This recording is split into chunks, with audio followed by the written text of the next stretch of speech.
Alrighty, sorry about the delay, folks.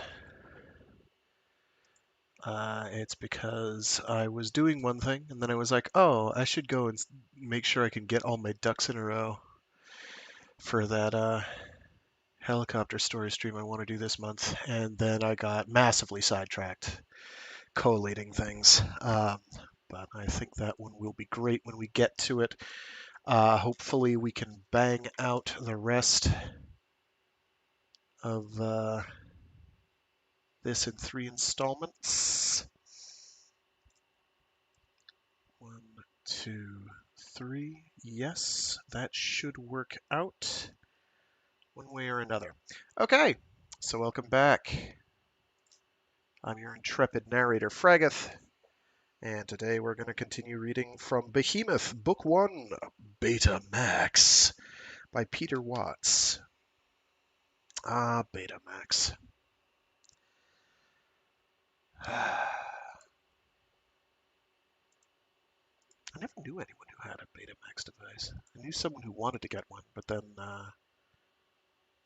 wound up getting into Laserdiscs, which incidentally is a really, really good format um, in terms of visual fidelity for the time, particularly. But even now, I feel it holds up. It's just they're large and ungainly. All right, so I'm running low on covers to use, so we're going to use some fan art from Peter Watts's website here. I should see if I can hook up GIFs, whatever, as things I can visually display.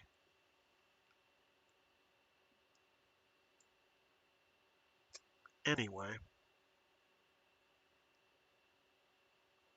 this one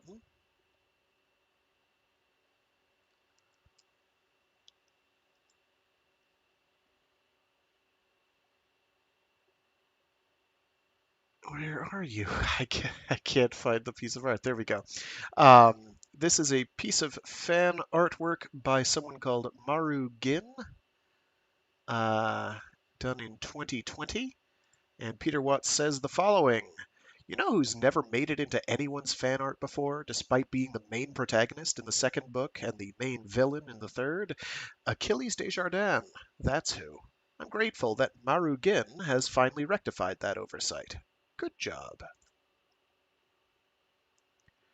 I might have actually shown this one last for Maelstrom at some point. I'm not actually sure. I know I had it somewhere, and then I couldn't find it, so I had to reacquire it right off his website. Um, let's see. Previously on. So previously on, it turns out that Behemoth is kind of sort of engineered. It didn't come out of nowhere. It did actually exist as an RNA-based organism. Uh, but it was tweaked by some people at a who were heading a pharmaceutical concern because it didn't reproduce fast enough to be useful. But if it could, you'd get a big bump of energy. You could use it as a means of deploying all kinds of medications because it's basically a natural made buckyball. Um, so it'd be very helpful for medicine. But unfortunately, they tweaked its replication rate in such a way so that it, well, kind of went out of control, let's say. You know, the usual. Uh, there will be knock-on effects from this decision, and there have been many already, and there are more to come. Uh, and I believe Patricia Rowan is going to reveal some of those, possibly this chapter. I don't know. I say chapter, I mean this reading segment. I'm not actually 100%.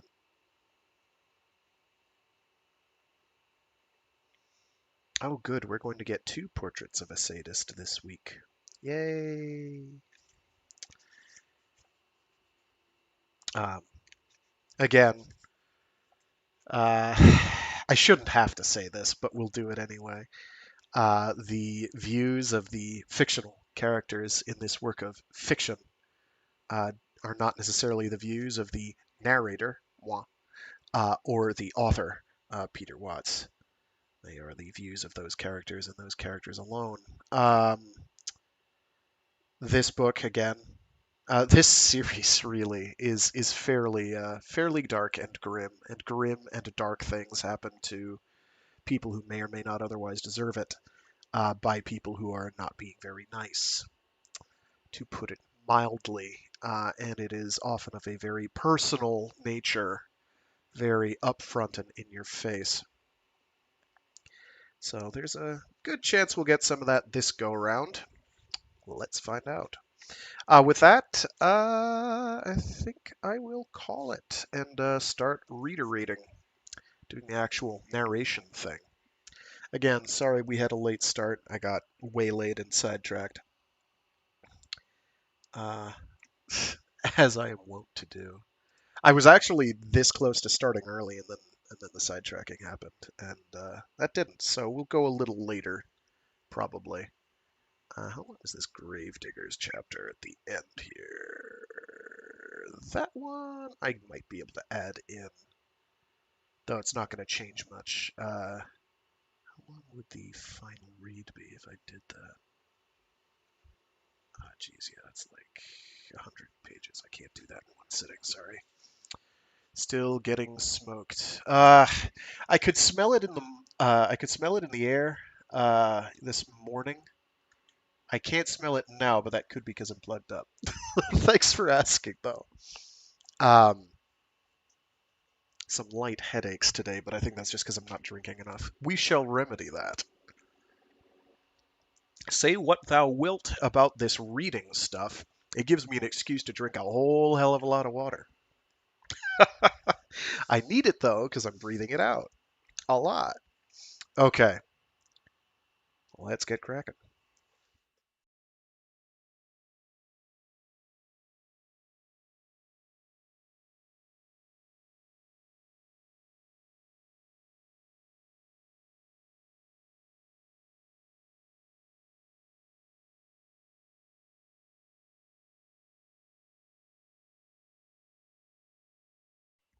Portrait of the Sadist as a Free Man. The technical term was fold catastrophe. Seen on a graph, it was a tsunami in cross-section, the smooth roof of an onrushing wave reaching forward, doubling back beneath the crest, and plummeting in a smooth glassy arc to some new, low-energy equilibrium that left no stone standing on another. Seen on the ground, it was a lot messier. Power grids failing, life support and waste management systems seizing up, thoroughfares choked with angry, frenzied mobs pushed one meal past revolution. The police in their exoskells had long since retreated from street level. Pacification botflies swarmed overhead, scything through the mobs with gas and infrasound. There was also a word for the leading edge of the wave, that chaotic inflection point where the trajectory reversed itself before crashing. Breakpoint. Western Enumpak had pulled through that hairpin turn sometime during the previous 34 hours. Everything west of the Rockies was pretty much a write-off. Xira had slammed down every kind of barrier to keep it contained. People, goods, people, goods, electrons themselves had been frozen in transit. To all intents and purposes, the world ended at the Cordillera. Only lawbreakers could reach through that barrier now to do what they could. It wouldn't be enough. Not this time. Of course, the system had been degrading for decades, centuries even. Desjardins owed his very job to that vibrant synergism between entropy and human stupidity. Without it, damage control wouldn't be the single largest. Oh, geez, that's loud. Oh, man. Sorry. There's traffic. I don't live in a particularly busy location, but every now and again, this time of year, there's trucks making their way from one spot to another. Logging trucks, usually, though that kind of looks like a fuel tanker. He says, kinda. He knows full well it's a fuel tanker. Okay. Or fluid tanker, rather. Where were we? If I can hear it through my headphones, trust and believe you've gotta be able to hear it on your end. Da, da, da, da, da, da, da, da, da. Ah, here we go. It wouldn't be enough. Not this time. Of course, the system had been degrading for decades. Centuries, even. Desjardins owed his very job to that vibrant synergism between entropy and human stupidity. Without it, damage control wouldn't be the single largest industry on the planet. Everything, eventually, everything had been bound to fall apart. Anyone with a pair of eyes and an IQ even slightly above room temperature knew that. But there'd been no ironclad reason why it had had to happen quite as quickly as it had. They could have bought another decade or two, a little more time for those who still had faith in human ingenuity to go on deluding themselves. But the closer you got to breakpoint, the harder it was to suture the cracks back together. Even equilibria were unstable, so close to the precipice. Forget butterflies. With a planet teetering this close to the edge, the fluttering of an aphid's wings might be enough to push it over. It was 2051, and it was Achilles Desjardins' sworn duty to squash Lenny Clark like an insect of whatever kind.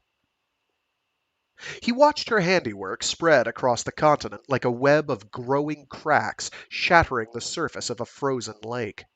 His inlays gulped data from 100 feeds, confirmed and probable sightings over the previous 2 months, too stale to be any use in a manhunt, but potentially useful for predicting the next Behemoth outbreak.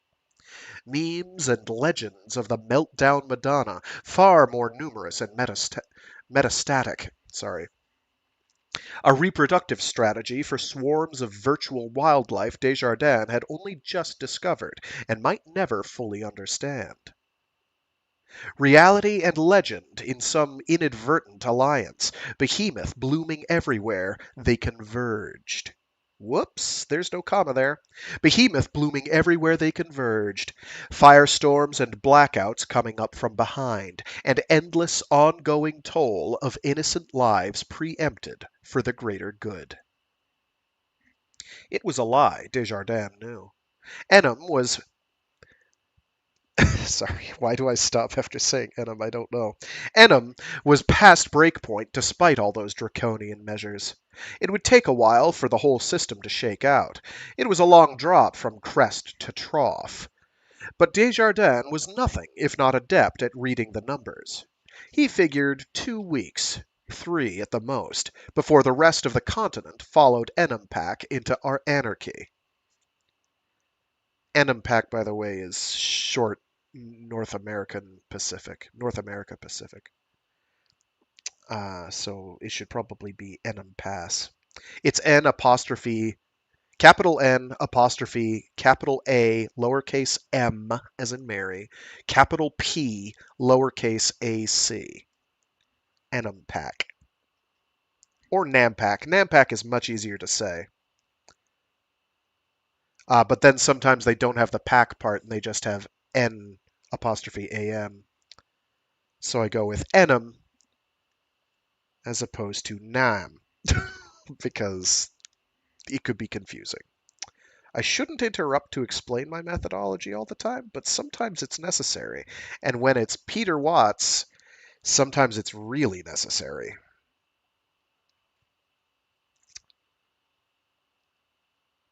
A news feed running in one corner of his display served up a fresh riot from Vancouver. State-of-the-art security systems gave their lives in defense of glassy spires and luxury enclaves.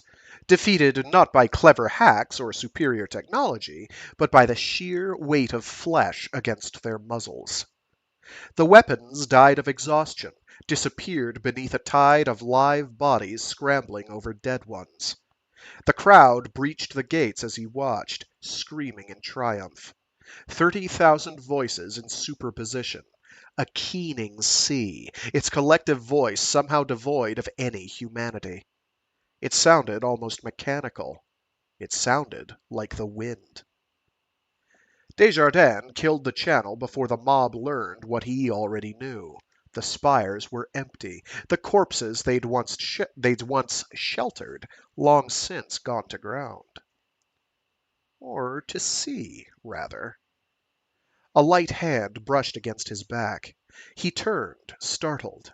Alice Jovellanos was at his shoulder. Desjardins shot a furtive glance back to his board when he saw who was with her. Rome burned there on a dozen insets. He reached for the cutoff. Don't. Lenny Clark slipped the visor from her face and stared at the devastation with eyes as blank as eggshells. Her face was calm and expressionless, but when she spoke again, her voice trembled. Leave it on.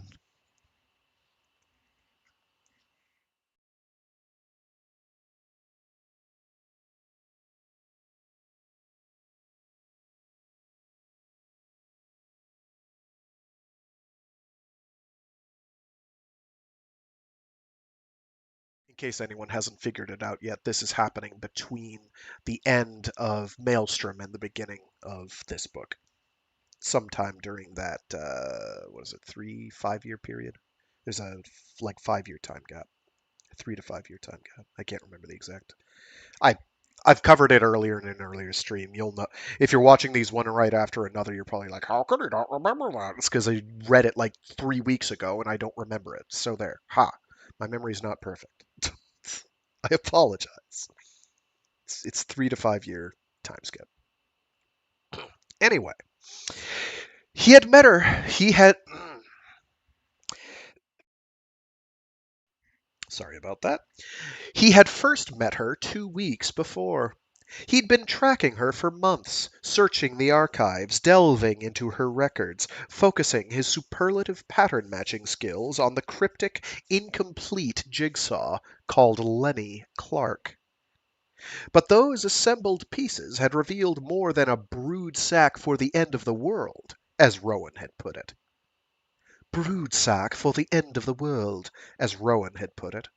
They'd revealed a woman whose entire childhood had been pretense, programmed to ends over which she'd had no awareness or control.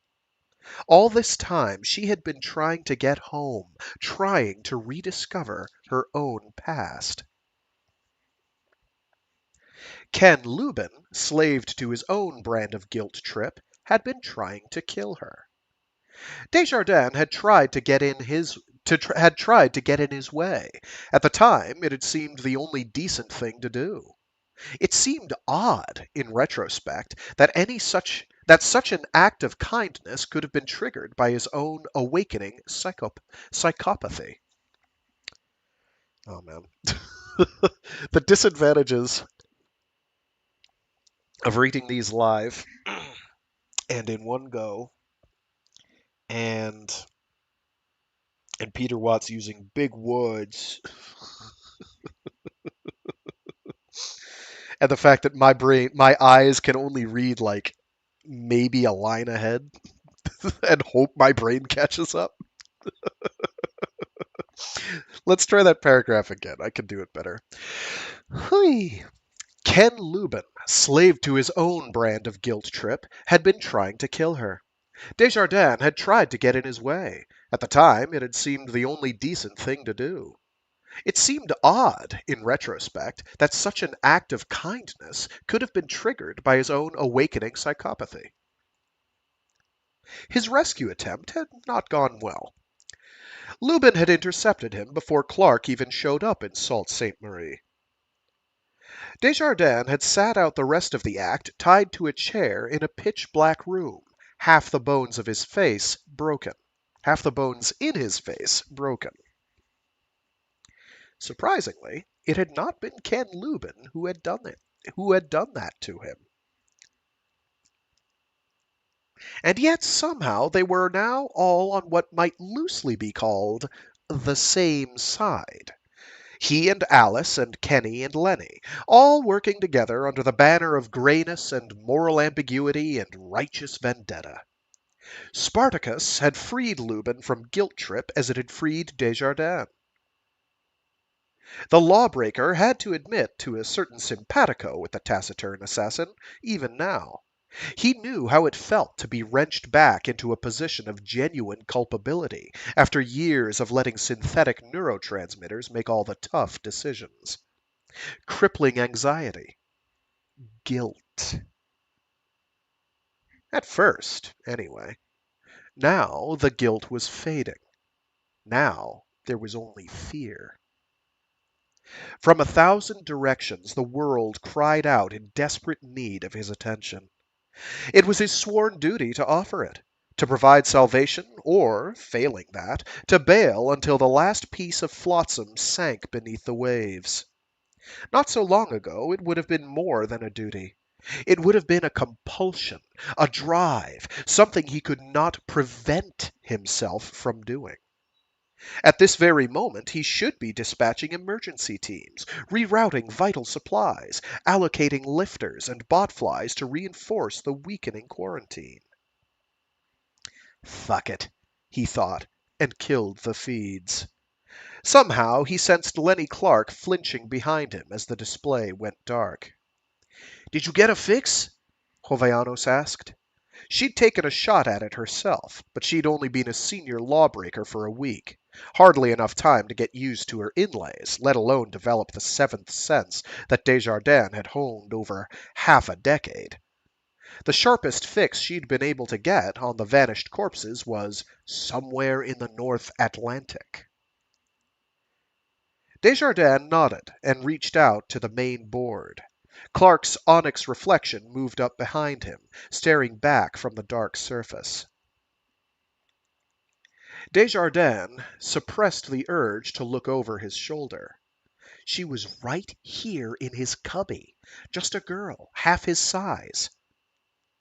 A skinny little K-selector that half the world wanted to kill and the other half wanted to die for. Without even having met her, he had thrown away everything to come to her aid.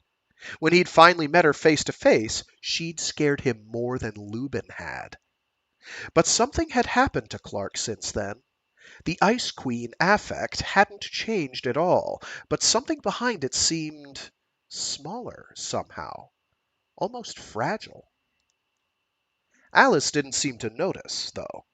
She'd been the Rifter's self-appointed mascot from the moment she'd seen a chance to get back at the evil corporate oligarchy, or whatever she was calling it this week. Desjardins opened a window on the board, a false color SATCAM enhance of an open ocean, a multi-hued plasma of color-coded contours. "I thought of that," Alice piped up, "but even if you could make out a heat print against the noise, the circulation's so slow down there." "Not temperature," Desjardins interrupted. "Turbidity." "Even so, the circulation—" He shot her a look. "Shut up and learn, okay?"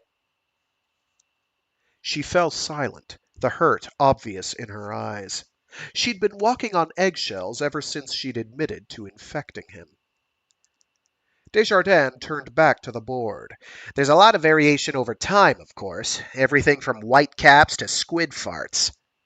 He tapped an icon. Layers of new data superimposed themselves atop the baseline, a translucent parfait. "You'd never get a track with a single snapshot, no matter how fine the res. I had to look at mean values over a 3-month period." The layers merged. The amorphous plasma disappeared. Hard-edged contrails and splotches condensed from that mist. Desjardins' fingers played across the board. "Now cancel everything that shows up in the NOAA database." A myriad luminous scars faded into transparency. "Gulf Stream leftovers." A beaded necklace from Florida to England went dark. And any listed construction sites are upwells inconsistent with minimum allowable structure size. A few dozen remaining pockmarks disappeared. The North Atlantic was dark and featureless but for a single bright blemish, positioned almost exactly in its center. So that's it, Clark murmured. Desjardins shook his head. We still have to correct for lateral displacement during ascent. Midwater currents and the like. He called forth algorithms. The blemish jiggled to the northwest and stopped.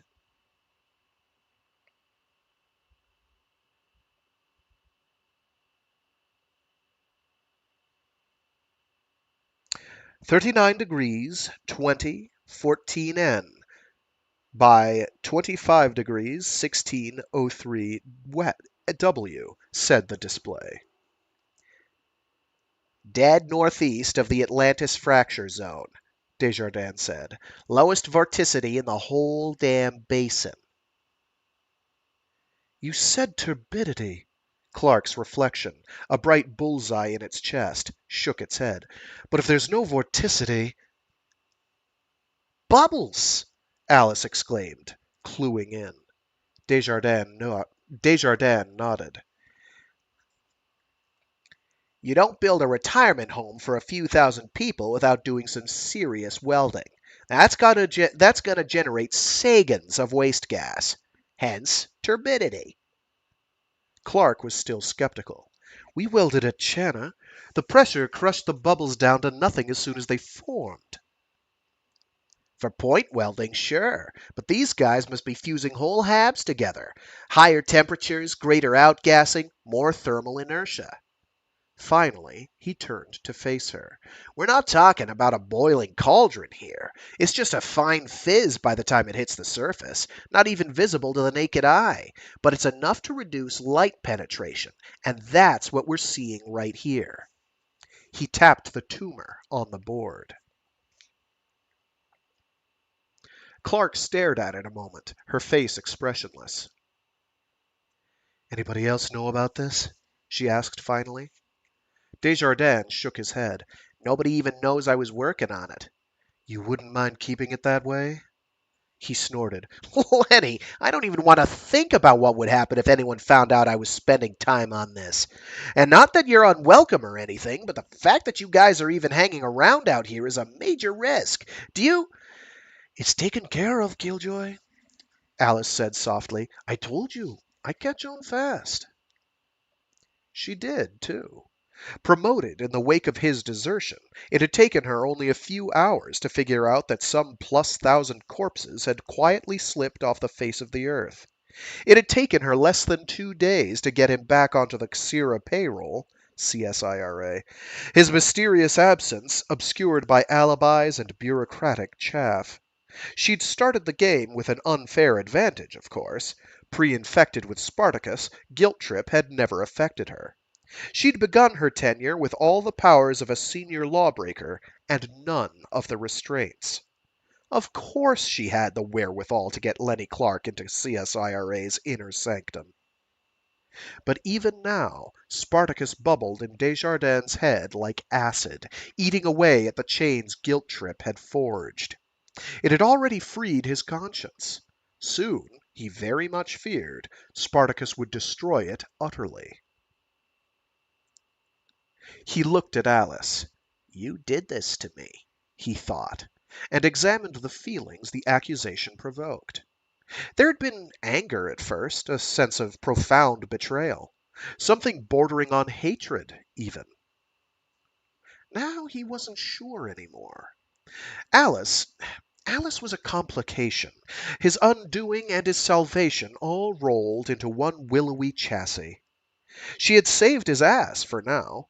She had information that could be vital for later. It seemed like a good idea to play along, for the time being at least. As for the Rifters, the sooner he helped them on their way, the sooner they'd drop out of the equation. And all the while, some persistent splinter in the back of his mind contemplated the options that might soon be available to a man without a leash. Alice Jovellanos offered him a tentative smile. ever hopeful. Achilles Desjardins smiled back. You catch on fast, he repeated. That you do. Hopefully not fast enough.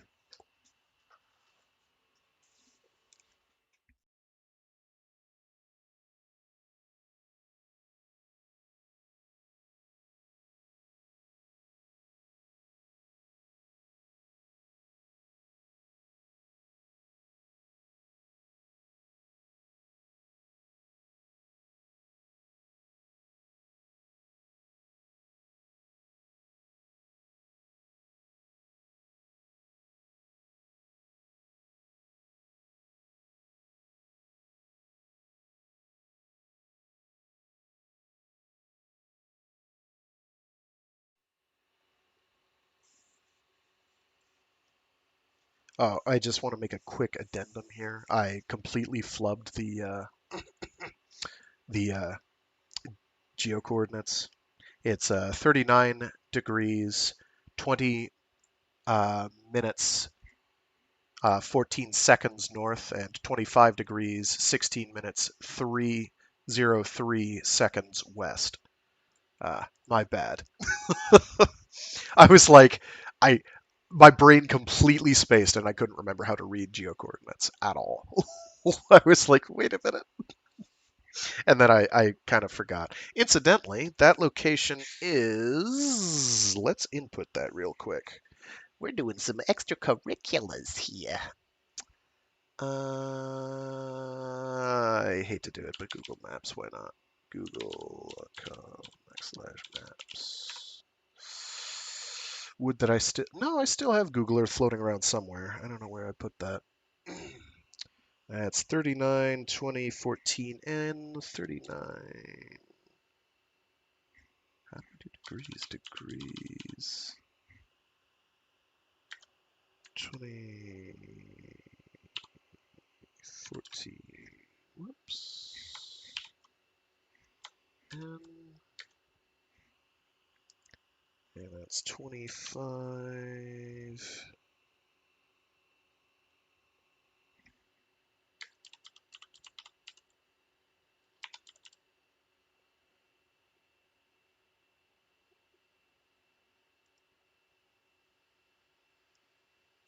Oops. Did not want to do that.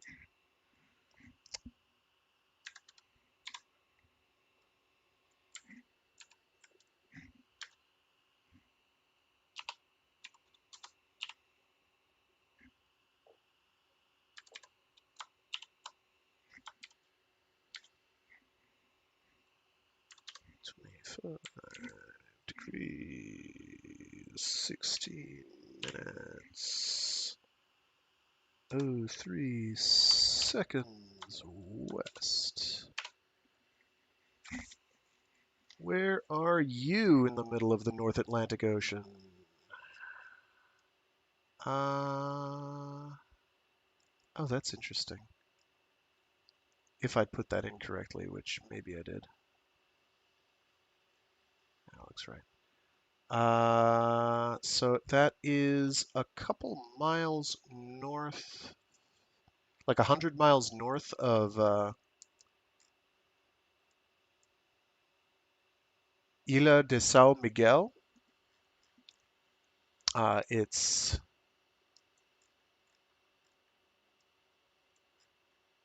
a bit northeast.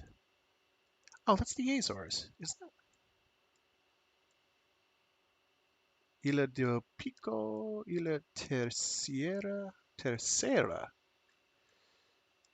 The Azores, yeah, which is off to the west of Portugal by one, two, three, four, five, like 1,000 miles off the coast of Portugal, give or take, maybe a little less. Anyway, right, not what I would call the dead middle. It's awfully close to some islands, so I sort of question how deep it could be there. But I don't know enough about the Atlantic Ocean's deep spots to really know for sure. Anyway, Can I save that as an image snapshot in a timely fashion? Probably not. I'll try and do it later, for next stream maybe. Okay, where were we before I had a big digression? Right. Let me get some more fluid in me here. I'm sorry, guys. A little scatterbrained. I blame the heat. It's friggin' hot. Has no business being this warm this far north. But that's summer on the northeastern seaboard. Confessional. Jeremy Seeger wants to make an announcement. She won't make it to Clark or Lubin. She won't even tell them what it's about. I don't want there to be any misunderstanding, she says. I want to address your whole community. Her pixelated likeness stares out from the board, grimly defiant. Patricia Rowan stands in the background. She doesn't look pleased either. Fine, Lubin says at last, and kills the connection. Seeger, Clark reflects. Seeger's making the announcement, not Rowan. Medical news, she says aloud. Bad news. Sorry, my throat caught on me. Bad news, Lubin replies, sealing up his gauntlets. Clark sets the board for Elfam broadband. Better summon the troops, I guess. Lubin's heading down the ladder. Ring the chimes for me, will you? Why? Where are you going? The chimes serve to heads up those rifters who leave their vocoders offline, but Lubin usually boots them up himself. I want to check something out, he says. The airlock hisses shut behind him.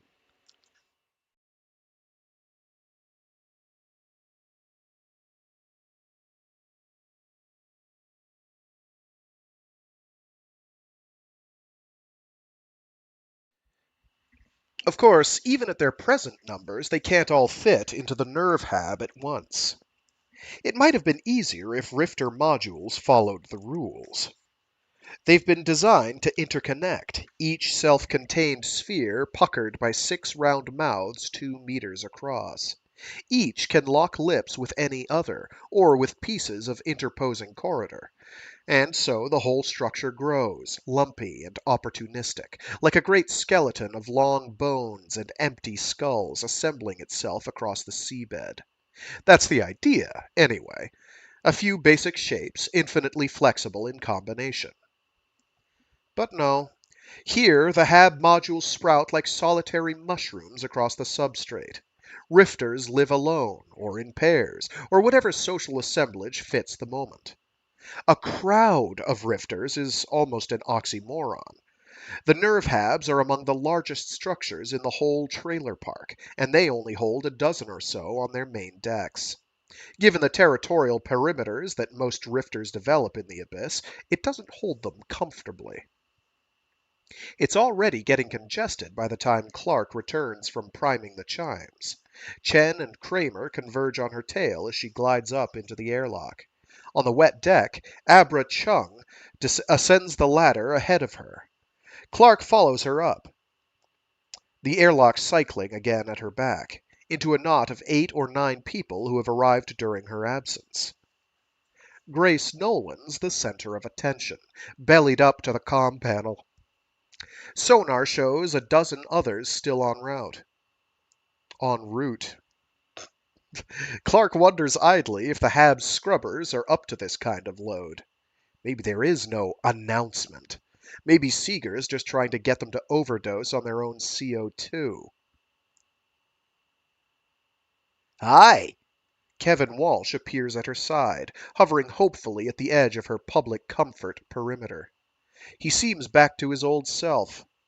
In front of them, Gomez turns and notices Clark.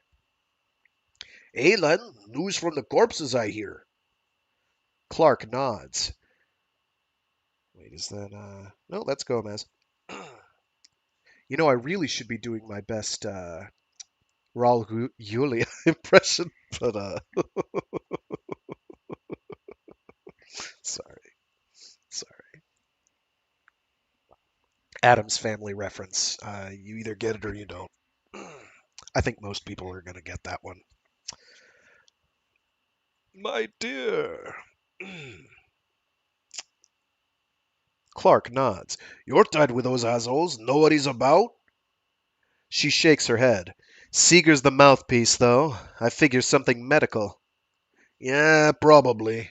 Gomez sucks air softly through stained teeth. Anybody seen Julia? She should be here for this. It's Julia, sorry. Chung purses her lips.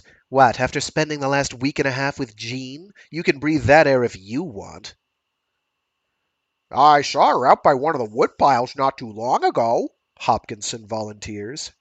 How'd she seem? You know Julia, a black hole with tits.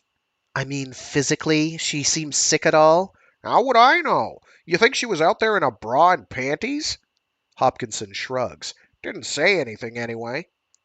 Faintly, through bulkheads and conversation, the cries of tortured rock. Okay then, Nolan says from the board. Enough dicking around. Let's rack 'em up and shoot 'em down. She taps an icon on the panel. You're on, Seeger. Make it good. Is everyone there? Seeger's voice. Of course not. We can't all fit into a hab. I'd rather you're hooked into all the LFAM channels. Anyone within 500 meters can hear you just fine. Well, a pause, the silence of someone deciding how best to proceed across a minefield. As you know, Atlantis has been quarantined for several days now, ever since we learned about Behemoth. Now we've all had the retrofits, so there was every reason to expect that this wasn't a serious problem. The quarantine was merely a precaution. Was, Nolan notes. Downstairs, the airlock is cycling again. Seeger forges on. We analyzed the samples that Ken and Lenny brought back from Impossible Lake, and everything we found was consistent with Behemoth. Same peculiar RNA, same stereoisomerization of get to the point, Nolan snaps. Grace, Clark says. Nolan looks at her. Shut the fuck up and let the woman finish, Clark suggests. Nolan snorts and turns away. Anyway, Seeger continues after a moment, the results were perfectly straightforward, so we incinerated the infected remains as a containment measure, after digitizing them, of course. Digitizing? That's Chen. A high-res destructive scan, enough to let us simulate the sample right down to the molecular level, Seeger explains. Model tissues give us much the same behavior as a wet sample, but without the attendant risks. Charlie Garcia climbs into view. The bulkheads seem to sneak a little closer with each new arrival. Clark swallows, the air thickening around her. Seeger coughs. I was working with one of those models, and, well, I noticed an anomaly. I believe that the fish you brought back from Impossible Lake was infected with Behemoth.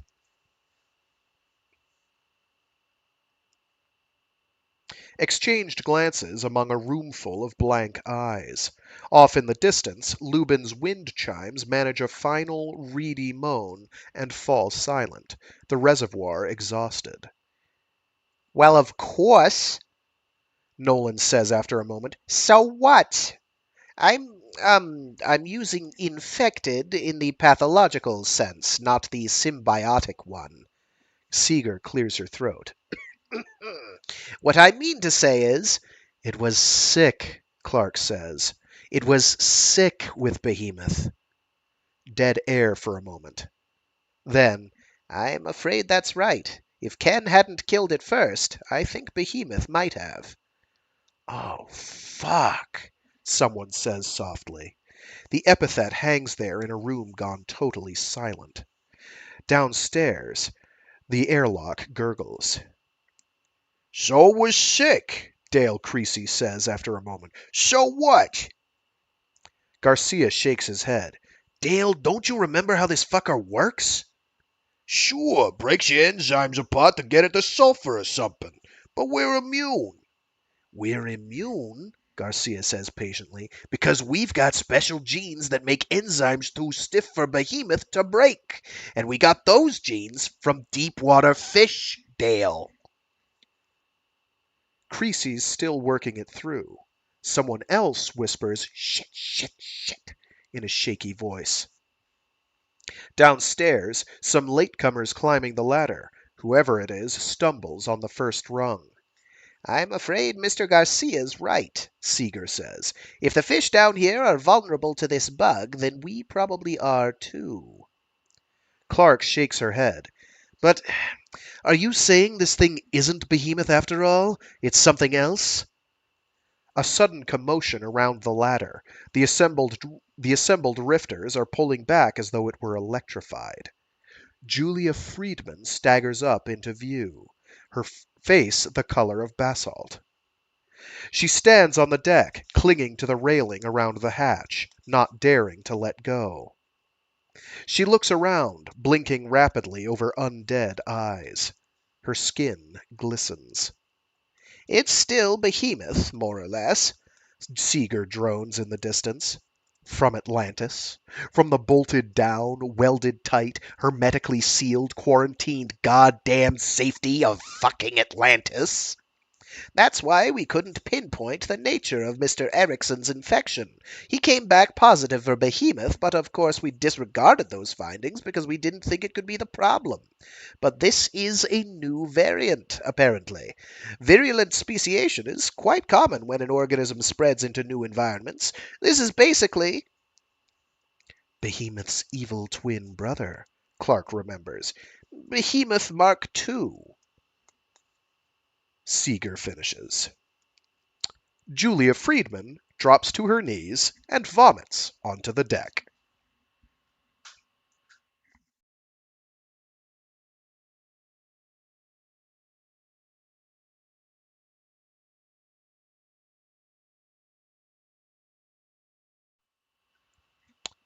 Babel broadband. An overlapping collage of distorted voices.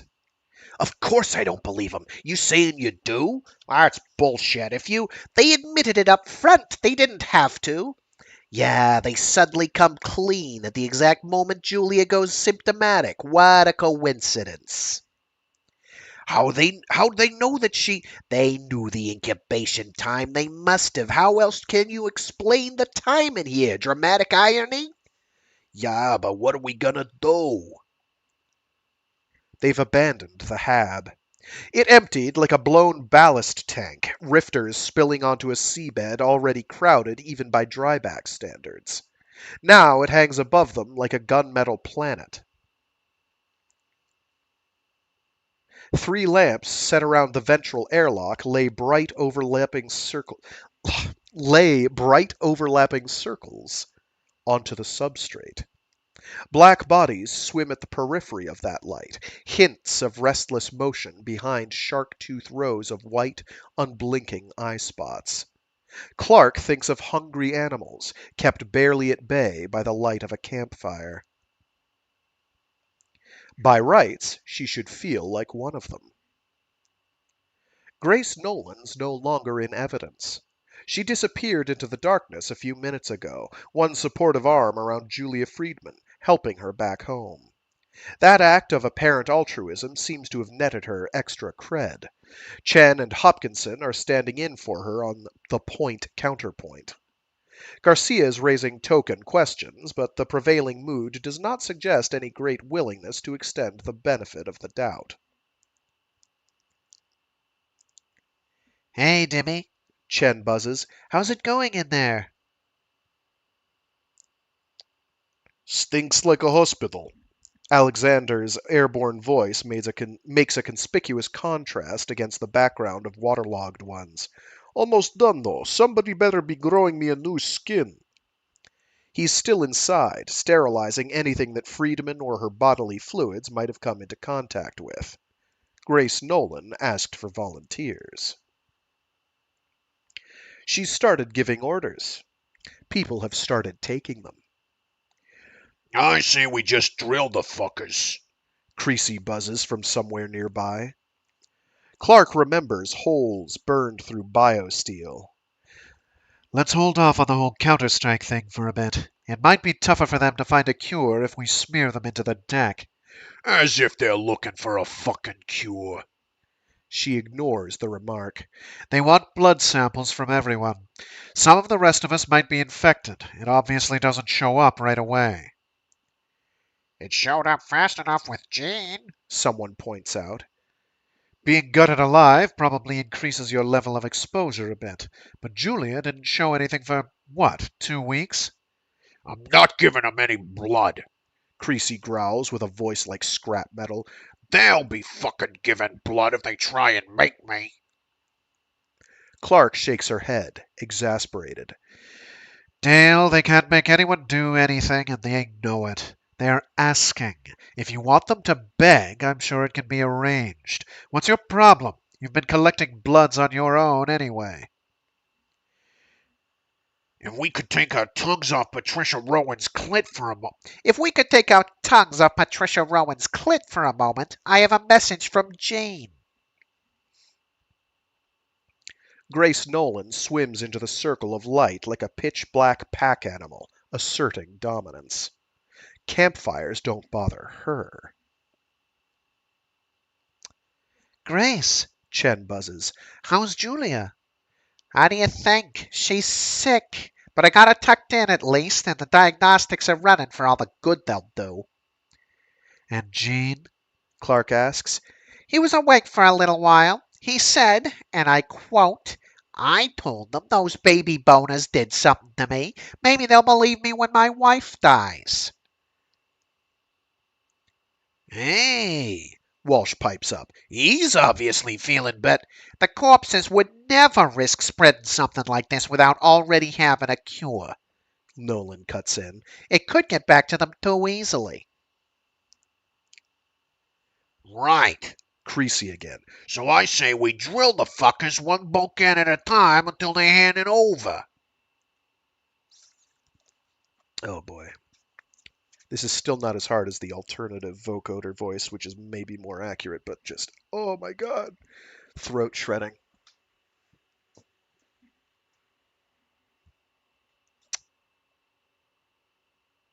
Uncertainty and acquiescence mix in the darkness. Man, I haven't seen acquiescence written out probably since the last time I read this book.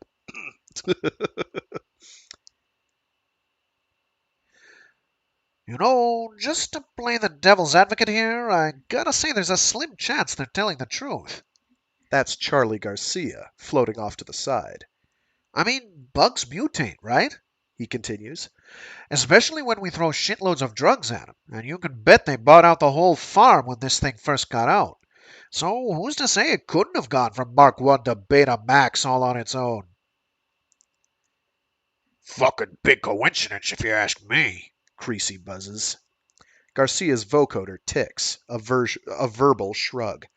I'm just saying. And if they were going to pull some kind of Biowar shit, why wait until now? Clark adds, grasping the straw. Why not 4 years ago? It's a 5-year time skip. They didn't have Behemoth 4 years ago. Nolan says. Walsh. They could have brought down a culture. What, for old time's sake? Wait, no, that's Clark. What, for old time's sake? Fucking nostalgia? They didn't have shit until Jean served it up to 'em warm and steaming. Oh wait, no, that's Grace. Crap. What, for old time's sake? Fucking nostalgia? They didn't have shit until Jane served it up to 'em warm and steaming. You want to get out more, Grace? Garcia buzzes. We've been building bugs from mail order parts for 50 years. Once they had the gene sequence, the corpses could have built Behemoth from scratch anytime they felt like it. Or anything else for that matter. Hopkinson adds. Why use something that takes all this time just to make a few of us sick? Supercoal would have dropped us in a day.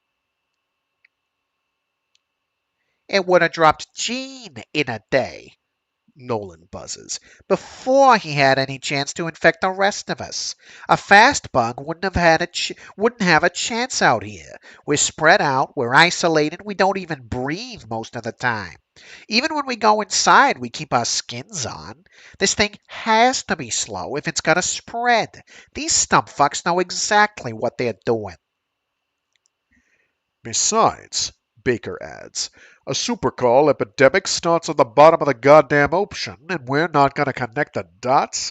They'd be sockeye the moment they tried. They know it, too.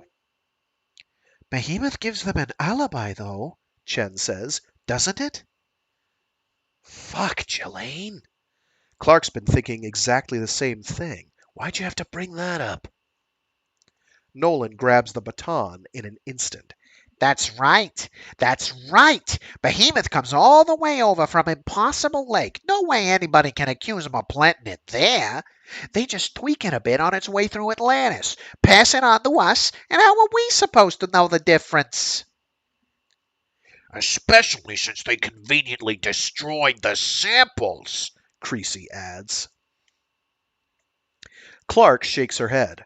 You're a plumber with gills, Dale. You wouldn't have a clue what to do with those samples if Seeger handed them to you in a Ziploc bag. Same goes for Grace's little science fair project with the blood. So that's your contribution. Nolan twists through the water until she's a couple of meters off Clark's bow.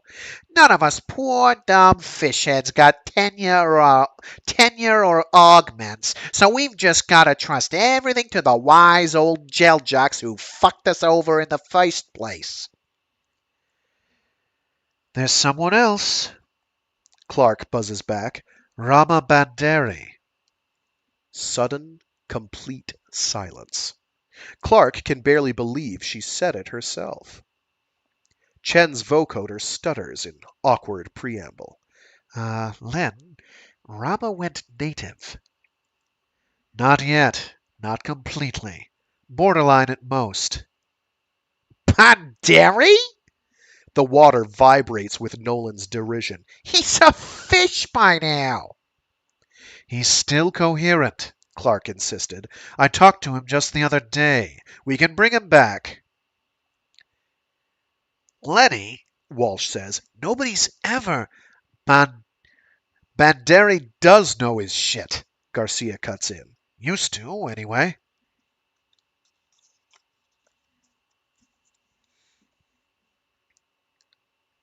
literally. Creasy adds. I heard he tweaked E. coli to secrete psychoactives. You walk around with that shit in your gut, you're in permanent self-sustaining Neverland. Grace Nolan turns and stares at him. Creasy doesn't take the hint. He had some of his customers eating out of their own hands just for the feedback high.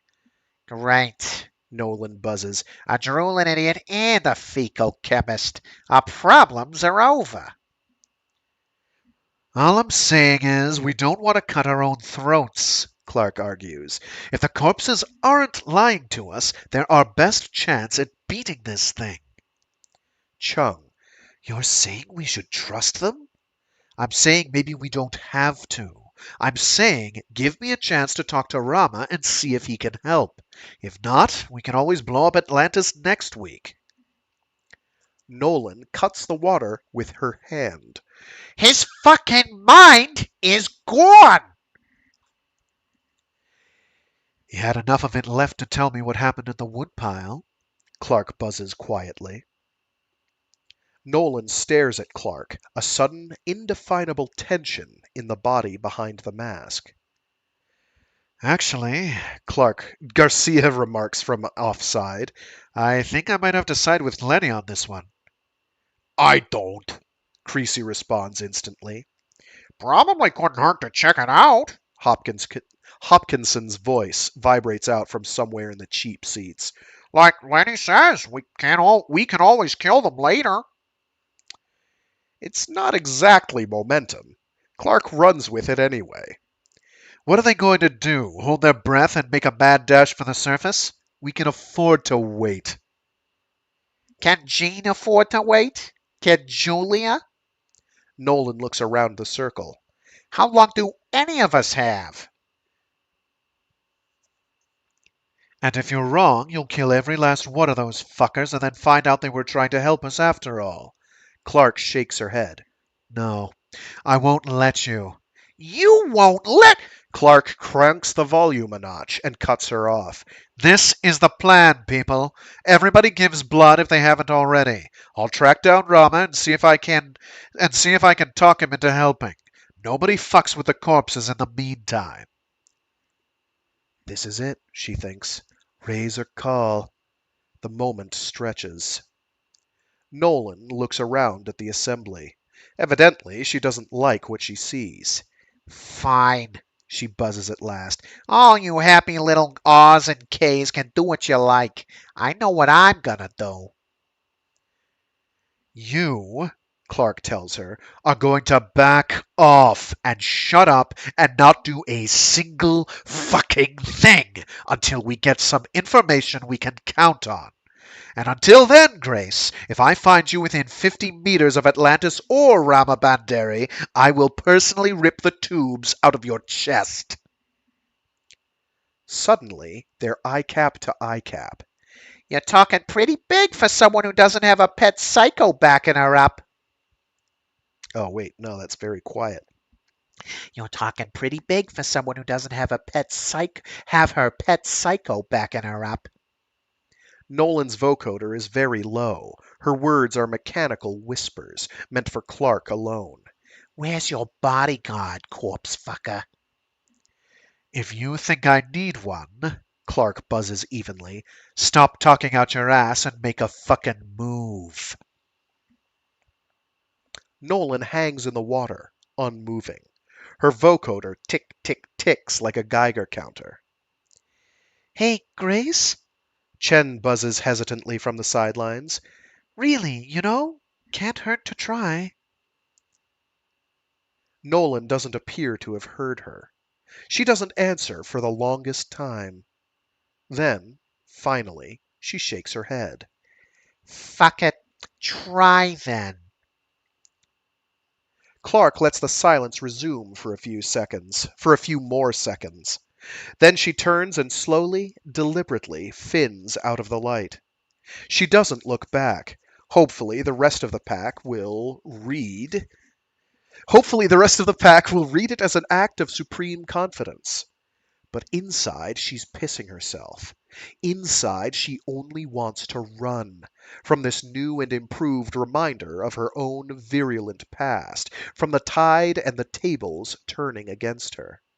She wants to just dive off the ridge and go native, keep going until hunger and isolation leave her brain as smooth and flat and reptilian as Bandari's might be by now.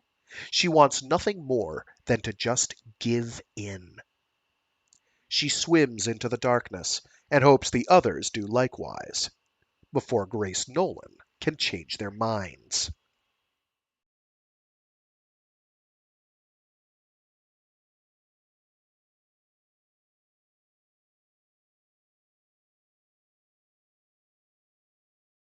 Oh, hey, Warren Steele, thanks for tuning in. Love, peace, and pizza grease to you too. God, that sounds good. Making me hungry. She chooses an outlying double-decker a little farther down slope from the others. It doesn't have a name. Some of the habs have been christened Corey's Reach, or Beach Ball, or Abandon All Hope.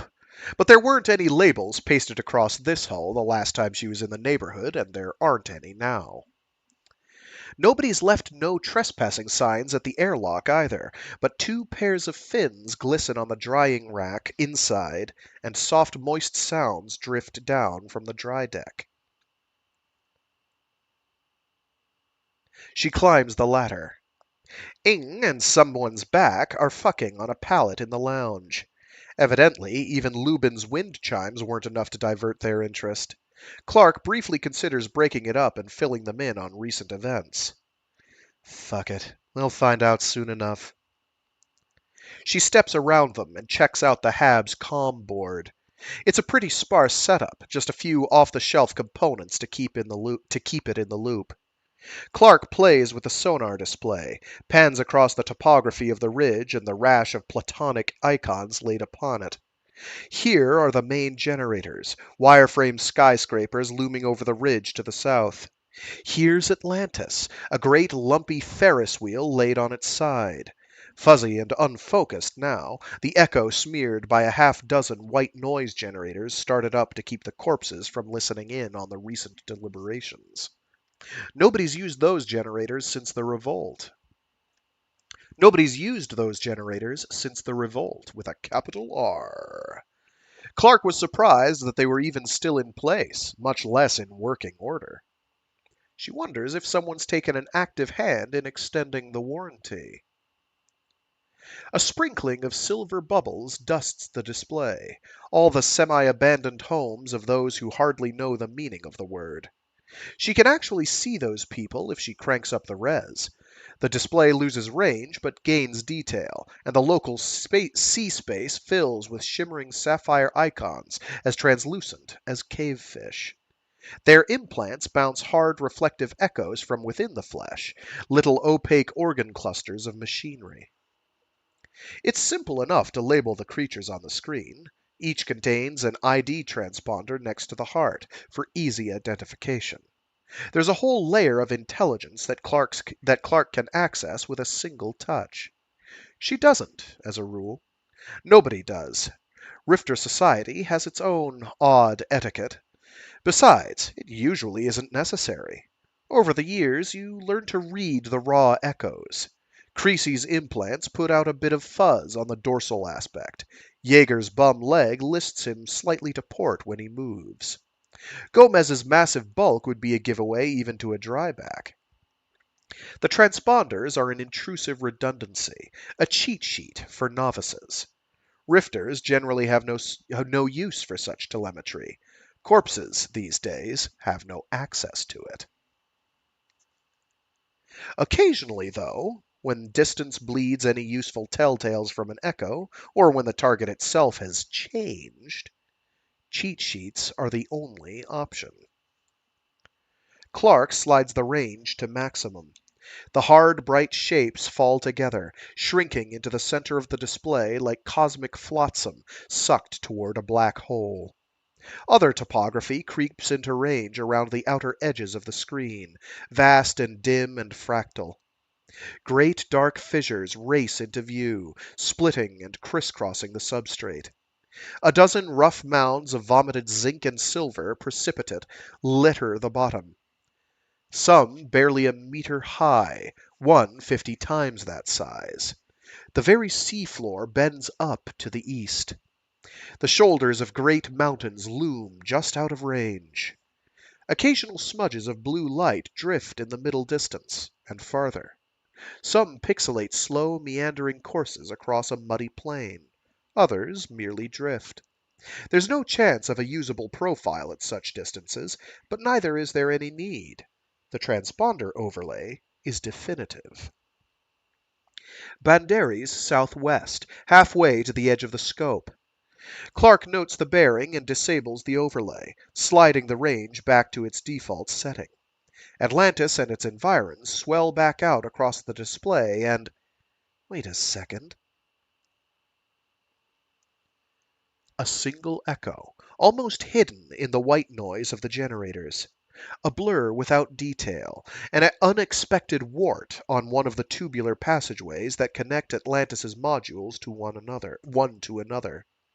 The nearest camera hangs off a docking gantry 25 meters east and up. Clark taps into the line. A new window opens, spills grainy green light across the display. Atlantis is in the grip of a patchwork blight. Parts of its colossal structure continue to shine as they always have. Apical beacons, vents, conduit markers glaring into the darkness. But there are other places where the lights have dimmed, dark holes and gaps where lamps that once shone yellow-green have all shifted down to a faint spectral blue so deep it borders on black.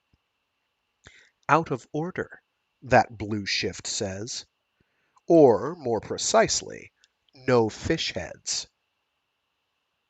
The airlocks. The hangar bay doors. Nobody's playing just a precaution these days. She pans and tilts, aiming the camera. She zooms. Distant murk magnifies, turns fuzzy distance into fuzzy foreground. Viz is low today. Either smokers are blowing nearby or Atlantis is flushing particulates. All she can see is a fuzzy black outline against a green background, a silhouette so familiar she can't even remember how she recognizes it. It's Lubin. He's floating just centimeters off the hull, sculling one way, sculling back. Station keeping against a tricky interplay of currents, perhaps. Except there's nothing for him to station keep over. There's no viewport in his vicinity, no way to look inside, no obvious reason to hold his position along that particular stretch of corridor. After a few moments, he begins to move away along the hull, far too slowly for comfort. His fins usually scissor the water in smooth, easy strokes, but he's barely flicking them now. He's moving no faster than a dryback might walk. Someone climaxes behind her. Ing grumbles about "my turn." Lenny Clark barely hears them. You bastard, she thinks as Lubin fades in the distance. You bastard. You went ahead and did it.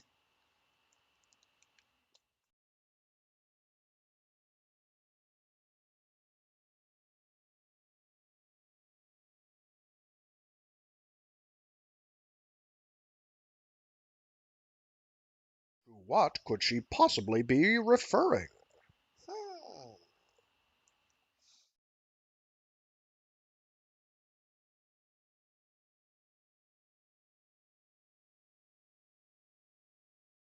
Conscript. Alex doesn't get the whole native thing. Probably none of the corpses do, truth be told, but none of the others lose any sleep over it either.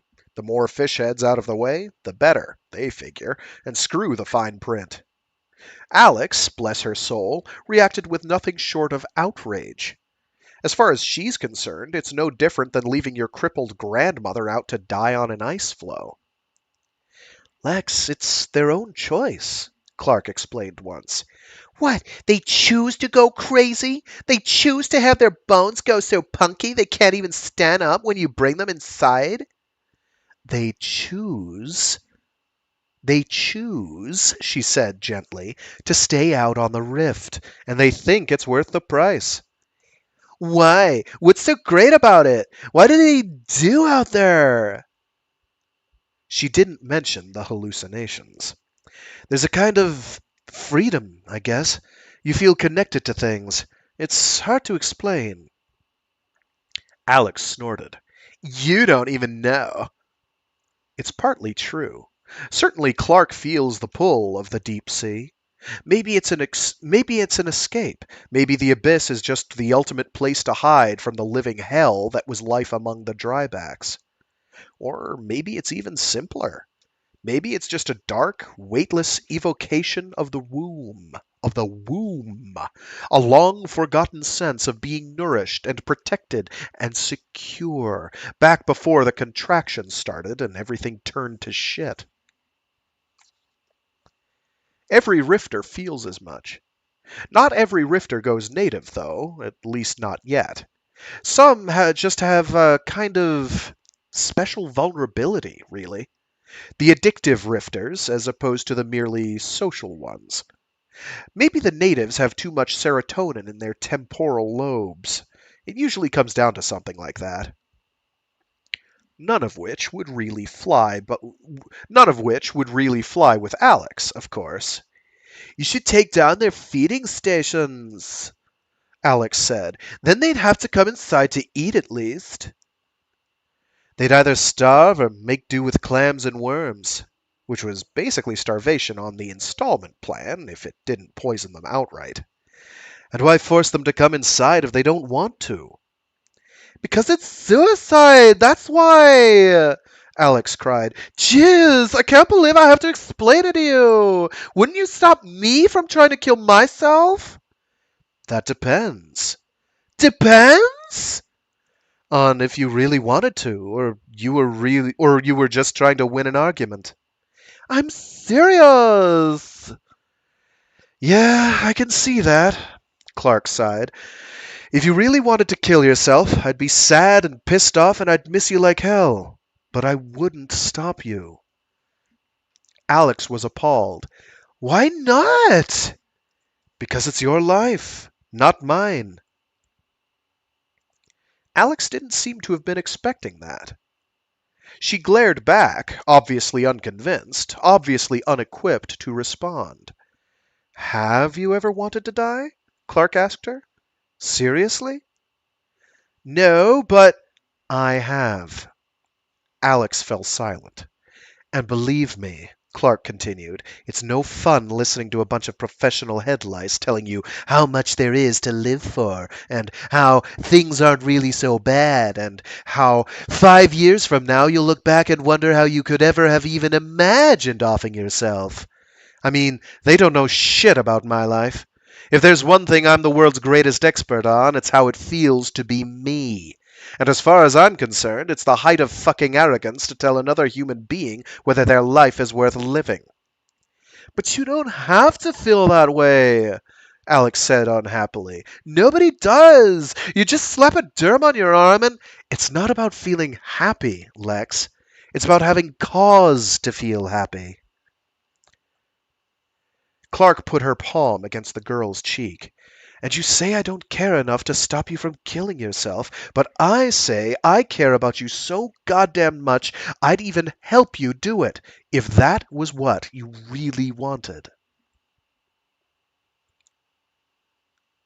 Alex stared at the deck for a long time. When she looked up again, her eyes shone. But you didn't die, she said softly. You wanted to, but you didn't, and that's why you're alive right now. And that's why a lot of other people aren't. But Clark kept the thought to herself. And now she's about to repudiate it all. She's about to hunt down someone who's chosen to retire, and she's going to ignore that choice and inflict her own in its place. She'd like to think that maybe Alex would find the irony amusing, but she knows better. There's nothing funny about any of this. It's all getting way too scary. She's foregone the use of a squid this time out. Natives tend to shy away from the sound of machinery. For what seems like forever, she's been traversing a plain of bone-gray mud, a bottomless ooze of dead plankton 10 million years in the making. Someone has preceded her here. A sudden contrail crosses her path, a fog of tiny bodies still swirling in the wake of some recent turbulence. She follows it. Scattered chunks of pumice and obsidian rise from the substrate like fractured sundials. Their shadows sweep across the bright, scrolling footprint of Clark's headlamp, stretching and dwindling and merging again with the million-year darkness.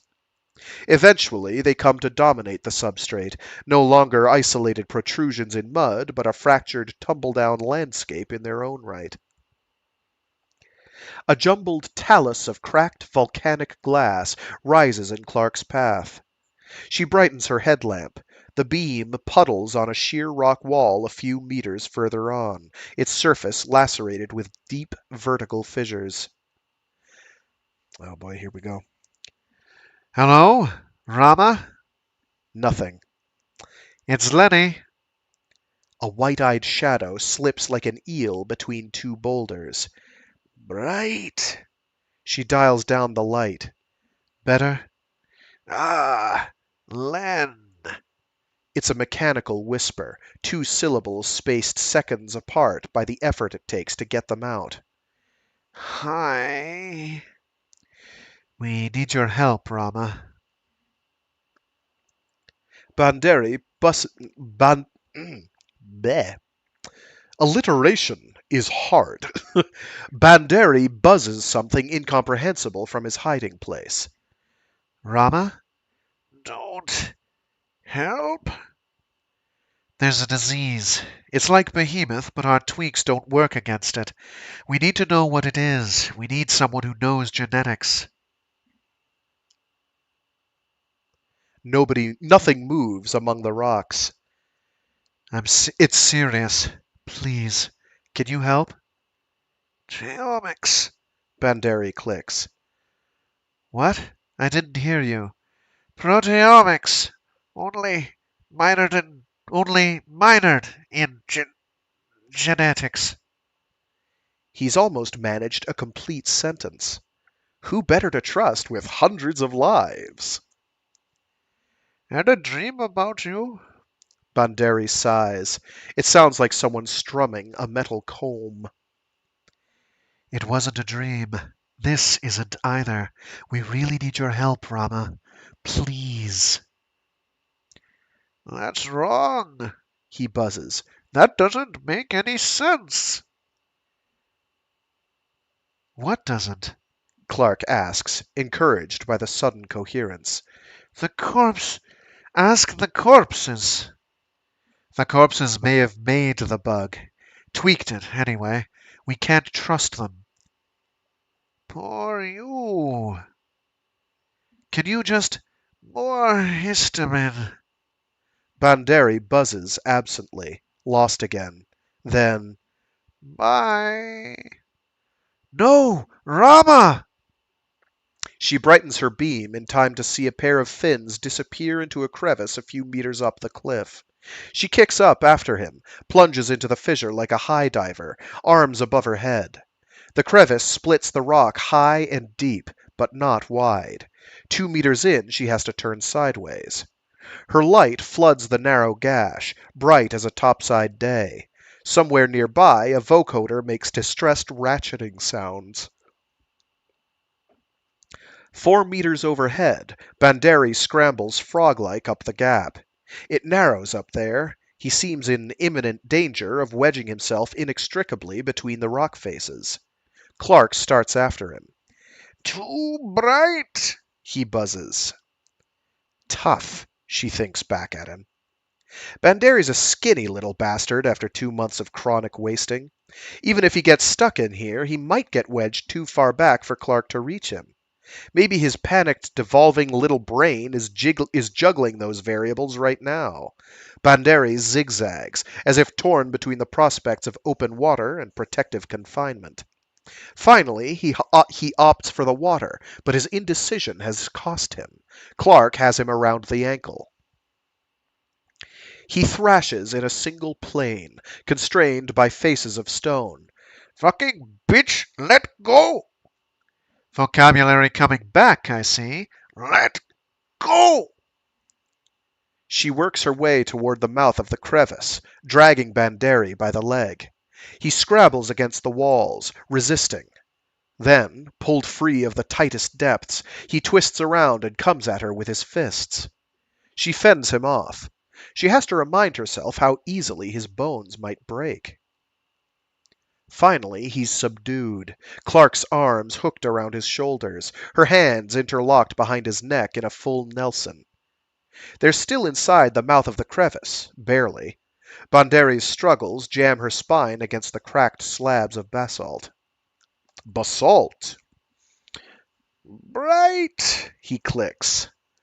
Listen, Rama, there's way too much riding on this for me to let you piss away whatever's left in that head of yours. Do you understand? He squirms. I'll turn off the light if you stop fighting and just listen to me, okay? You... She kills the beam. Banderi stiffens, then goes limp in her arms. Okay, better. You've got to come back, Banderi. Just for a little while. We need you. Need? Bad Zero? Will you just stop that shit? You're not that far gone. You can't be. You've only been out here for... It's been around 2 months, hasn't it? More than 2 now. Is that enough time for a brain to turn to mush? Is this whole exercise a waste of time? She starts again. There's a lot riding on this. A lot of people could die. You could die. This disease, or whatever it could get into you as easily as any of us. Maybe it already has. Do you understand? Understand? She hopes that's an answer and not an echo. It's not just the sickness either. Everyone's looking for someone to blame. It's only a matter of time before. Boom, she remembers. Blew it up. Way too bright. Rama, she says slowly, if things get out of hand, everything blows up. Do you understand? Boom. Just like at the woodpile. Boom. All the time. Unless you help me. Unless you help us. Understand? He hangs against her in the darkness like a boneless cadaver. Yeah, well, He buzzes at last. why didn't you just say so?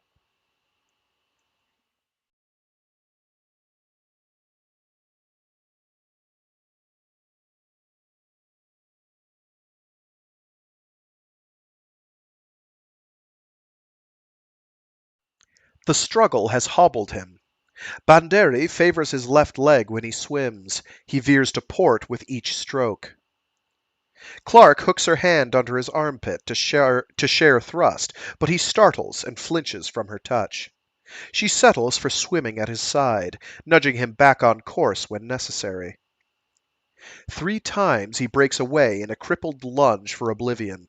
3 times she brings him back to heel, flailing and gibbering. The episodes don't last, though. Once subdued, he calms. Once calm, he cooperates. For a while. She comes to understand that it isn't really his fault. Hey, She buzzes, 10 minutes out from Atlantis. yeah? You with me?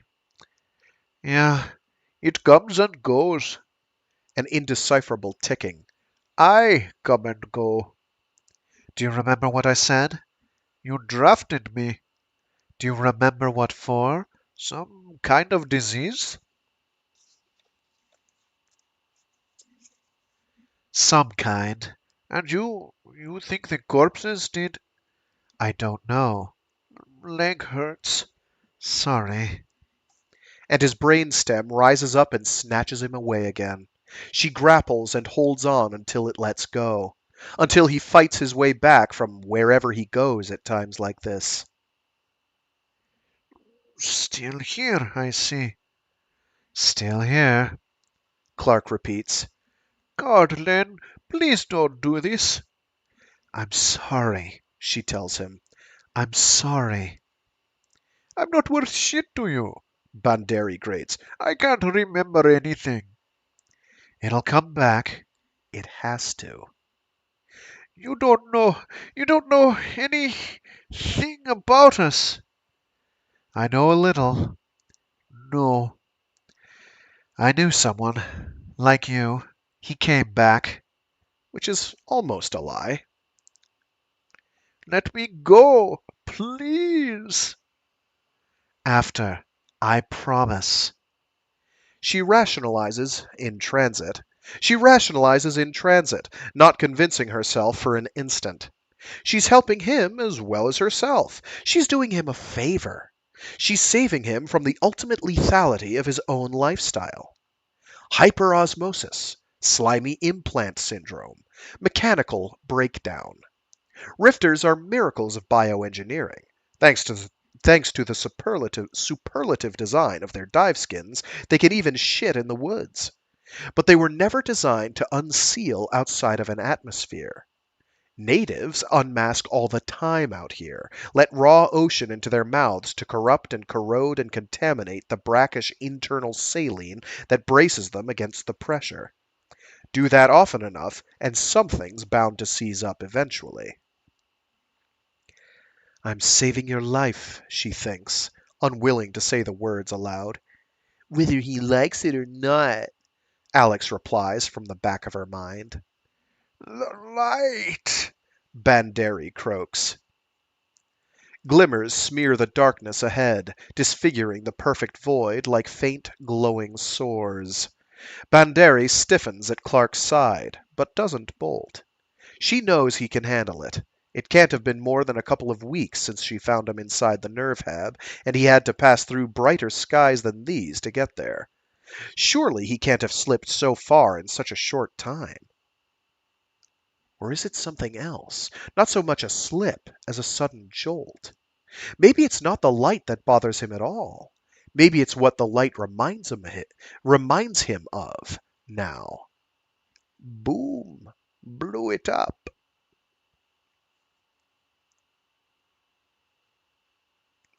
Spectral fingers tap lightly against Clark's implants. Once, twice. Someone ahead, taking a sonar bearing. She takes Banderi's arm, holds it gently but firmly. Rama, someone's. Charlie. Banderi buzzes. Garcia rises ahead of them, ambient backlight framing him like a visitation. Holy shit! You got him! Rama, you in there? Client. He remembers me! Fuck, it's good to see you, man. I thought you'd pretty much shuffled off the mortal coil. Tried. She won't let me. Yeah, well, we're all sorry about that, but we really need your help. Don't sweat it though, buddy. We'll make it work. Garcia turns to Clark. What do we need? Medhab ready? Sealed off one sphere, left the other in case someone breaks an arm. Okay, we'll need the lights off to start with anyway, even the externals. No problem. Charlie. Banderi clicks. Right here, man. You my techie? Dunno. Could be, I guess. Sure. You need one? Banderi's masked face turns to Clark. Suddenly, there's something different in the way he holds himself. Let me go. This time she does. How long since I was inside? He asks. I think maybe 2 weeks. 3 at the most. 3 at the outside. By Rifter standards, the estimate is almost surgically precise. I may have problems, He tells them. readjusting. I don't know if I can. I don't know how much I can get back. We understand. Clark buzzes. Just Shut up. Listen. Banderi's head darts from side to side, a disquieting reptilian gesture that Clark has seen before. I'll need to kickstart. I'll need help. Acetylcholine, tyrosine hydroxylase, picrotoxin. If I fall apart in there, you'll need to get those into me. Understand? She runs them back. acetylcholine, picrotoxin, Tyrosine hydroxylase. Remember. What dose? Garcia wonders. What delivery? I don't. Shit. Can't remember. Check medbase. Maximum recommended dosage for everything except the hydroxylase. Double for that, maybe. I think. Garcia nods. Anything else? Hell yes. Banderi buzzes. I just wish I could remember what.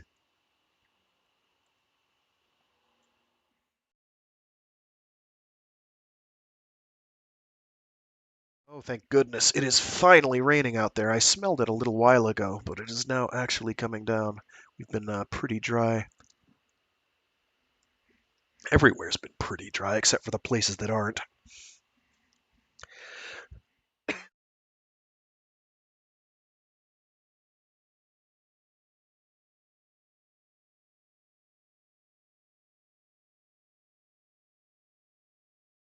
Portrait of the Sadist as a team player.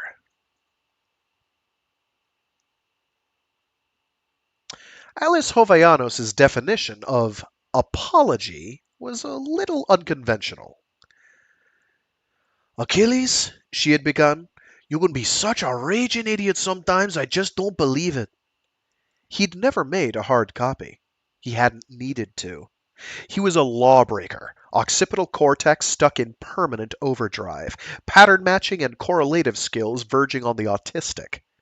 He had scrolled her letter once down his inlays, watched it vanish, and reread it 100 times ever since, every pixel crisp and immutable in perfect recollection. Now he sat still as stone, waiting for her. Sudbury's ever-dimming nightscape splashed haphazard patches of light across the walls of his apartment. There were too many lines of sight to nearby buildings, he noted. He would have to blank the windows before she arrived. "You know what I was risking coming clean with you yesterday," Alice had dictated. "You know what I'm risking sending these to you now. It'll auto-wipe, but there's nothing these assholes can't scan if they feel like it. That's part of the problem. That's why I'm taking this huge risk in the first place. I heard what you said about trust and betrayal, and maybe some of it rings a bit more true than I'd like. But don't you see there was no point in asking you beforehand? As long as Guilt Trip was running the show, you were incapable of making your own decision. You keep insisting that's wrong. You go on about all the life and death decisions you make and the thousands of variables you juggle. But Achilles, my dear, whoever told you that free will was just some complicated algorithm for you to follow? Whoops, I skipped a page, I think. No, I skipped half a sentence. Sorry. You keep insisting that's wrong. You go on about all the life and death decisions you make and the thousands of variables you juggle. But Achilles, my dear, whoever told you that free will was just some complicated algorithm for you to follow? I know you don't want to be corrupted, but maybe a decent, honest human being is his own safeguard. Did you ever think of that? Maybe you don't have to let them turn you into one big conditioned reflex. Maybe you just want them to, because then it's not really your responsibility, is it? It's so easy to never have to make your own decisions. Addictive, even. Maybe you even got hooked on it, and you're going through a little bit of withdrawal now. She'd had such faith in him. She still did. She was on her way here right now, not suspecting a thing. Surveillance-free accommodation wasn't cheap, but any senior lawbreaker could afford the Privacy Plus brand name and then some. The security in his building was airtight, ruthless, and utterly devoid of long-term memory. Once a visitor cleared, there would be no record of their comings and goings. Anyhow, what they stole, we gave back. And I'm going to tell you exactly how we did that. On the premise, ignorance breeds fear on that. Fear and all that. You know about the Minsky receptors in your frontal lobes, and how all those nasty little guilt transmitters bind to them, and how you perceive that as a conscience. They made guilt trip by tweaking a bunch of behavior modification genes snipped from parasites. The guiltier you feel, the more trip gets pumped into your brain. It binds the transmitters, which changes their shape and basically clogs your motor pathways so you can't move. Anyway, Spartacus is basically a guilt analog. It's got the same active site, so it binds to the trip, but the overall conformation is slightly different, so it doesn't actually do anything except clog up the Minsky receptors. Also, it takes longer to break down than regular guilt, so it reaches higher concentrations in the brain. Eventually, it overwhelms the active sites through sheer numbers. He remembered splinters from an antique hardwood floor, tearing his face. He remembered lying in the dark. The chair he was tied to toppled on its side, while Ken Lubin's voice wondered from somewhere nearby. What about side effects? Baseline guilt, for example. And in that instant, bound and bleeding, Achilles Desjardins had seen his destiny. Spartacus wasn't content to simply unlock the chains that the trip had forged. If it had been, there might have been hope. He would have had to fall back on good old-fashioned shame to control his inclinations, certainly. He would have stayed depraved at heart, as he'd always been. But Achilles Desjardins had never been one to let his heart out unsupervised anyway. He could have coped, even out of a job, even up on charges. He could have coped. But Spartacus didn't know when to quit. Conscience was a molecule like any other. And with no free receptor sites to bind onto, it might as well be neutral saline for all the effect it had. Desjardins was headed for a whole new destination, a place he'd never been before. A place without guilt or shame or remorse.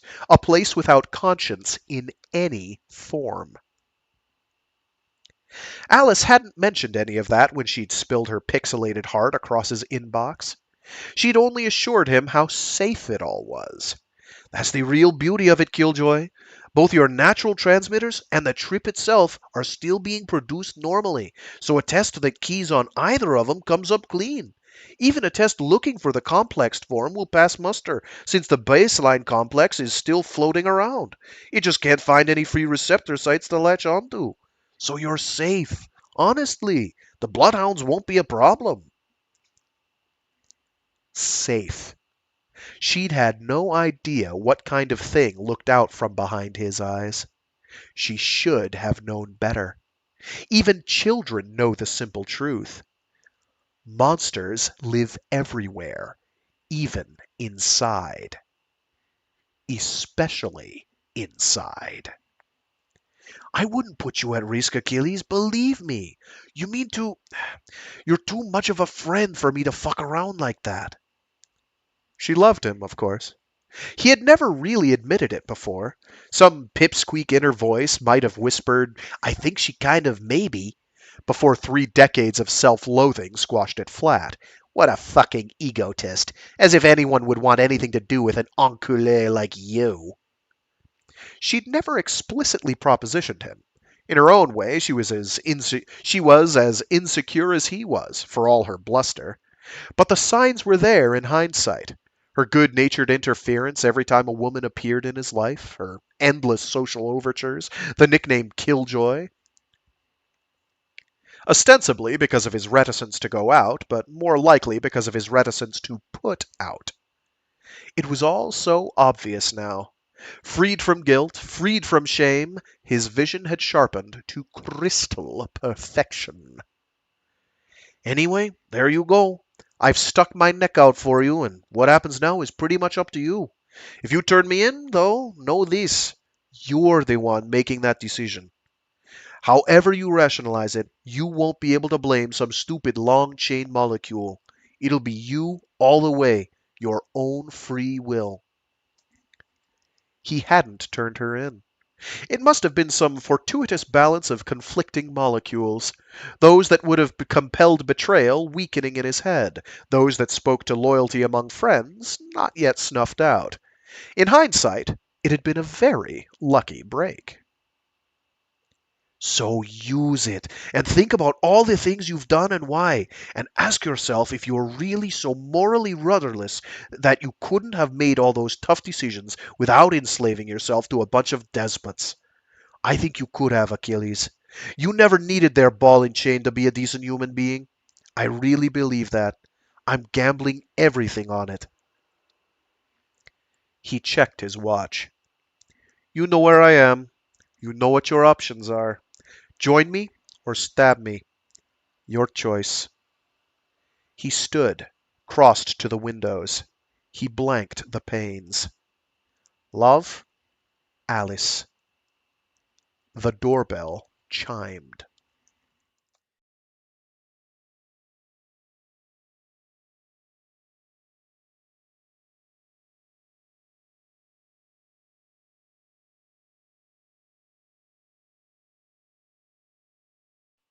Every part of her was vulnerable. She looked up at him, her face hopeful, her almond eyes cautious. One corner of her mouth pulled back in a tentative, slightly rueful grin. Desjardins stood aside, took a deep, quiet breath as she passed. Her scent was innocent and floral, but there were molecules in that mix working below the threshold of conscious awareness. She wasn't stupid. She knew he wasn't either. She must realize he'd peg his incipient arousal on pheromones she hadn't worn in his presence for years. Her hopes must be up. He'd done his best to raise them, without being too obvious. He'd affected a gradual thawing in his demeanor over the previous few days, a growing, almost reluctant warmth. He'd stood at her side as Clark and Lubin disappeared into traffic, en route to their own private revolution. Desjardins had let his arm bump against Alice's, and linger. After a few moments of that casual contact, she'd looked up at him, a bit hesitantly, and he'd rewarded her with a shrug and a smile.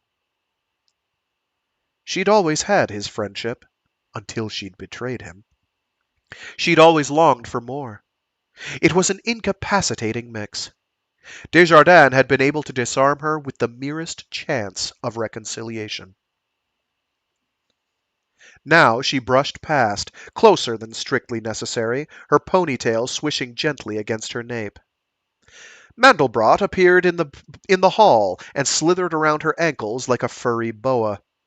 Alice reached down to scritch the cat's ears. Mandelbrot hesitated, perhaps wondering whether to play hard to get, then evidently figured, fuck it, and let out a purr. Desjardins directed Alice to the bowl of goofballs on the coffee table. Alice pursed her lips. These are safe? Some of the chemicals that senior lawbreakers kept in their systems could provoke nasty interactions with the most innocuous recreationals, and Jovellanos had only just gotten her shots. I doubt they're any worse than the ways you've already fucked with the palette. With the palette, Desjardins said. Her face fell. A twinge of remorse flickered in Desjardins' throat. He swallowed, absurdly grateful for the feeling. Just don't mix them with axotropes, he added, more gently. Thanks. She took the olive branch with the drug, popped a cherry-red marble into her mouth. Desjardins could see her bracing herself. I was afraid you were never going to talk to me again, she said softly. If her hair had been any finer, it would be synthetic. It would have served you right. He let the words hang between them. He imagined knotting that jet-black ponytail around his fist. He imagined suspending her by it, letting her feet kick just off the floor. No, stop it. But I think I understand why you did it, he said at last, letting her off the hook. Really? I think so. You had a lot of nerve. You had a lot of nerve. He took a breath. But you had a lot of faith in me, too. You wouldn't have done it otherwise. I guess that counts for something. It was as though she'd been holding her breath since she arrived, and only let it out now that her sentence had been read aloud. Conditional discharge. She bought it, Desjardins thought. She thinks there's hope.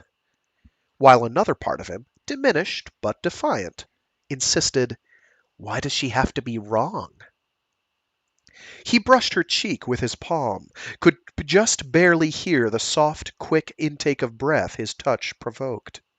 He blinked against the fleeting image of a backhanded blow against that sweet, unsuspecting face. You have a lot more faith in me than I do, Alice. I don't know how warranted it is. They stole your freedom to choose. I only gave it back to you. You stole my conscience. How am I supposed to choose? With your mind, Killjoy. With that brilliant, beautiful mind. Not some gut instinct emotion that's done more harm than good for the past couple million years. He sank onto the sofa, a small, sudden pit opening in his stomach. I'd hoped it was a side effect, he said softly. She sat beside him. What do you mean? You know. Desjardins shook his head.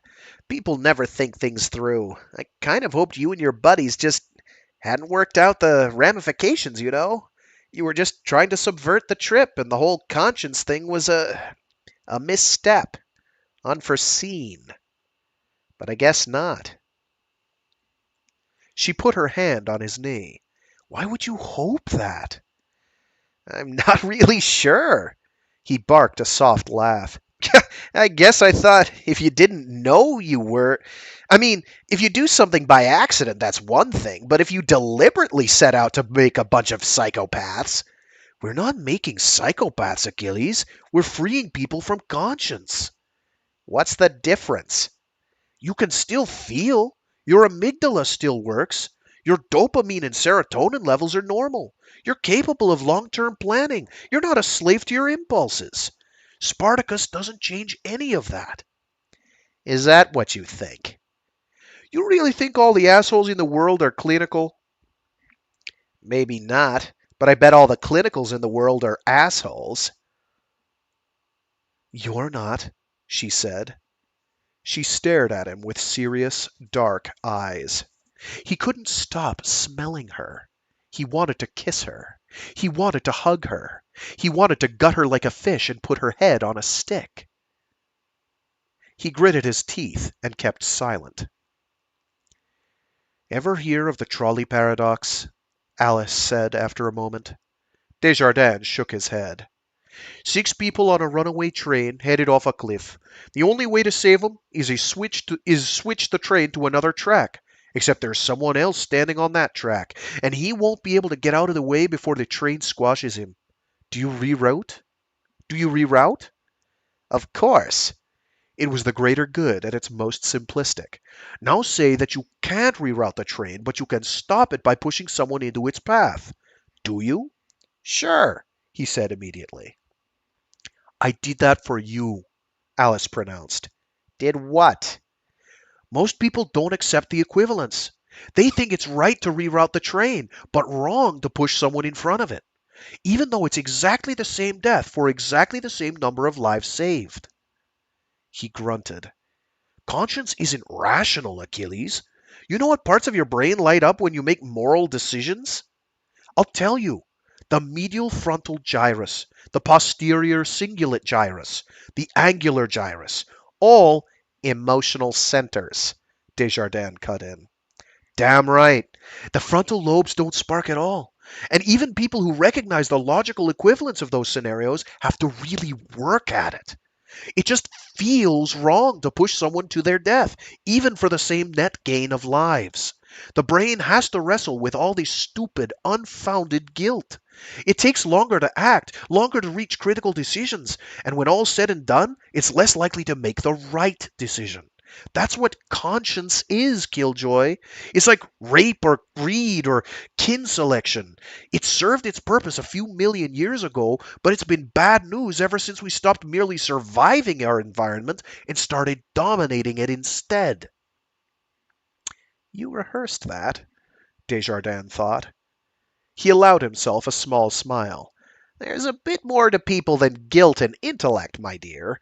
Maybe guilt doesn't just hobble the mind. Did you ever think about that? Crack-a-thoom. Here up at Haunted Mansion.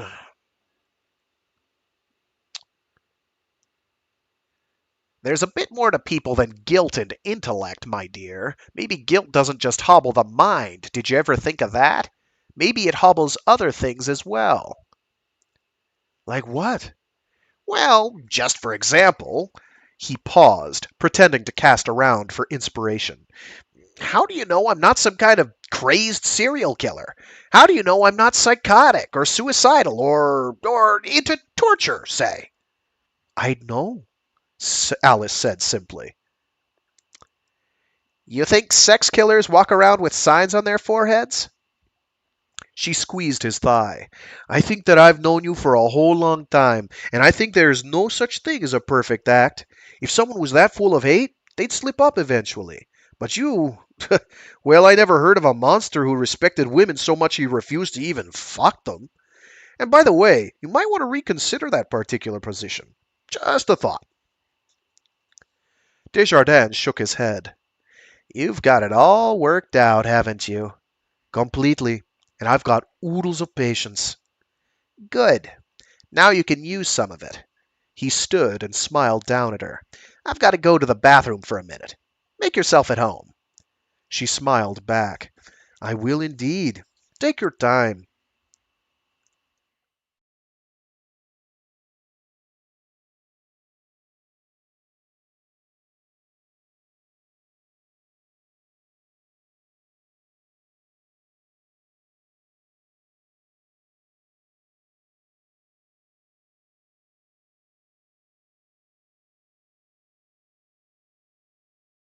So, you know that fair warning I put at the in the stream description? Yeah. We're reinforcing that here. It should be fairly obvious where this is probably going, but in case you have concerns, tune back again. In case you really don't want, well, actually, they don't go all the way, but they cover a lot of it. Anyway, unpleasantness inbound. You've been warned. He locked the door, leaned across the sink, and stared hard into the mirror. His reflection stared back, furious. She betrayed you. She turned you into this. He liked her. He loved her. Alice Jovellanos had been his loyal friend for years. Desjardins hung on to that as best he could. She did it on purpose. No, they had done it on purpose. Because Alice hadn't acted alone. She was damn smart, but she hadn't come up with Spartacus all by herself. She had friends. She'd admitted as much. We're kind of political, in a ragtag kind of way, she'd said when she first broke the news of his emancipation. He could feel the chains in his head crumbling to rust. He could feel his own depravity tugging on those corroded links and grinning. He searched himself for some hint of the regret he'd felt just a few minutes ago. He'd hurt Alice's feelings, and he'd felt bad about it. He could still do that. He could still feel remorse, or something like it, if he only tried. You're not a slave to your impulses, she'd said. That was true, as far as it went. He could restrain himself if he wanted to. But that was the nature of his predicament. He was starting to realize that he didn't want to. Hey, Killjoy? Alice called from down the hall. Shut up! Shut up! Yeah? Mandelbrot's demanding dinner and her feeder's empty. Didn't you keep the kibble under the sink? Not anymore. She figured out how to break into the cupboards. Then what? Bedroom closet. Her footsteps passed on the other side of the door, Mandelbrot vocally urging them on. On purpose. Alice had infected him ahead of schedule to clear his mind for the fight against Behemoth, and perhaps for more personal reasons, conscious or otherwise. But her friends had set their sights a lot higher than Achilles Desjardins. They were out to liberate every lawbreaker on the planet. Lubin had summed it up there in the darkness 2 weeks ago. Only a few thousand people with their hands on all the world's kill switches, and you've turned them all into clinical sociopaths. Desjardins wondered if Alice would have tried her semantic arguments with Lubin. If she had been tied to that chair, blind, pissing her pants in fear for her life while that murderous cipher paced around her in the darkness, would she have presumed to lecture him on serotonin levels and the cingulate gyrus? She might have, at that. After all, she and her friends were political, in a ragtag kind of way, and politics made you stupid. It made you think that human decency was some kind of platonic ideal, a moral calculus you could derive from first principles. Don't waste your time with basic biology. Don't worry about the fate of altruists in Darwin's universe. People are different. People are special. People are moral agents. That's what you got when you spent too much time writing manifestos and not enough time looking in the mirror. Achilles Desjardins was only the first of a new breed.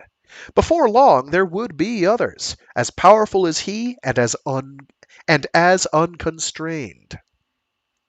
That is kind of tricky to pace out. Before long there would be others, as powerful as he and as unconstrained. Maybe there already were. Alice hadn't told him any details. He didn't know how far the ambitions of the Spartacus Society had progressed.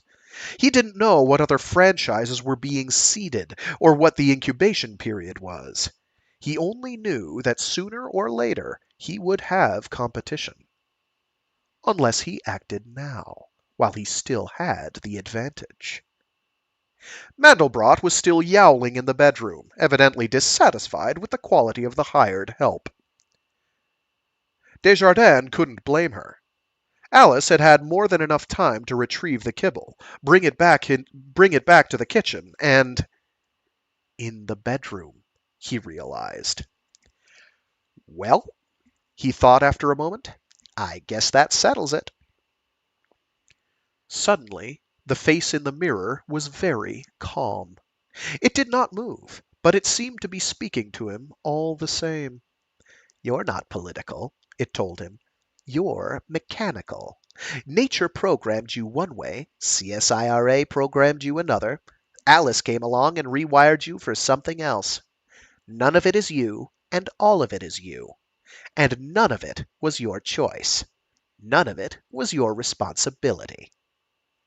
She did this to you. That cunt. That stump fuck. Whatever happens now is not your fault. It's hers. He unlocked the door and walked down the hall to the bedroom. Live telltales twinkled across the sensorium on his pillow. His feedback suit lay across the bed like a shed skin. Alice Jovellanos stood shaking at the foot of the bed, lifting the headset from her skull. Her face was beautiful and bloodless. She would not have been able to mistake the victim in that virtual dungeon for anyone else. Desjardins had tuned the specs to 3 decimal places.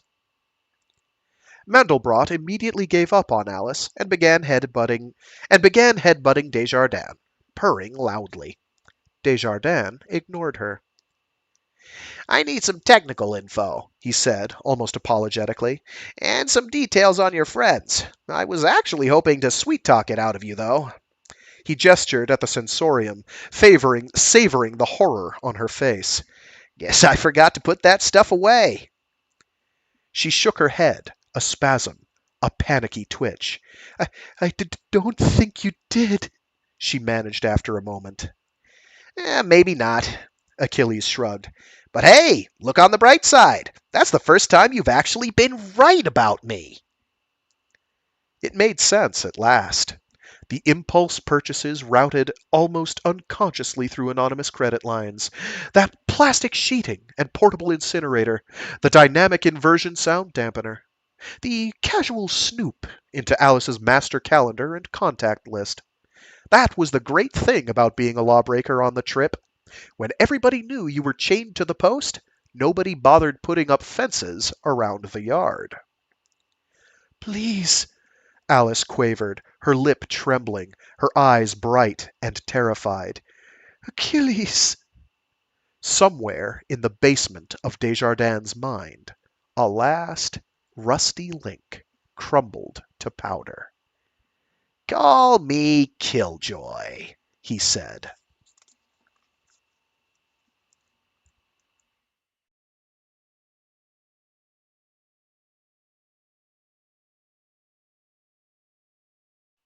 Oh, I'm sure she's fine.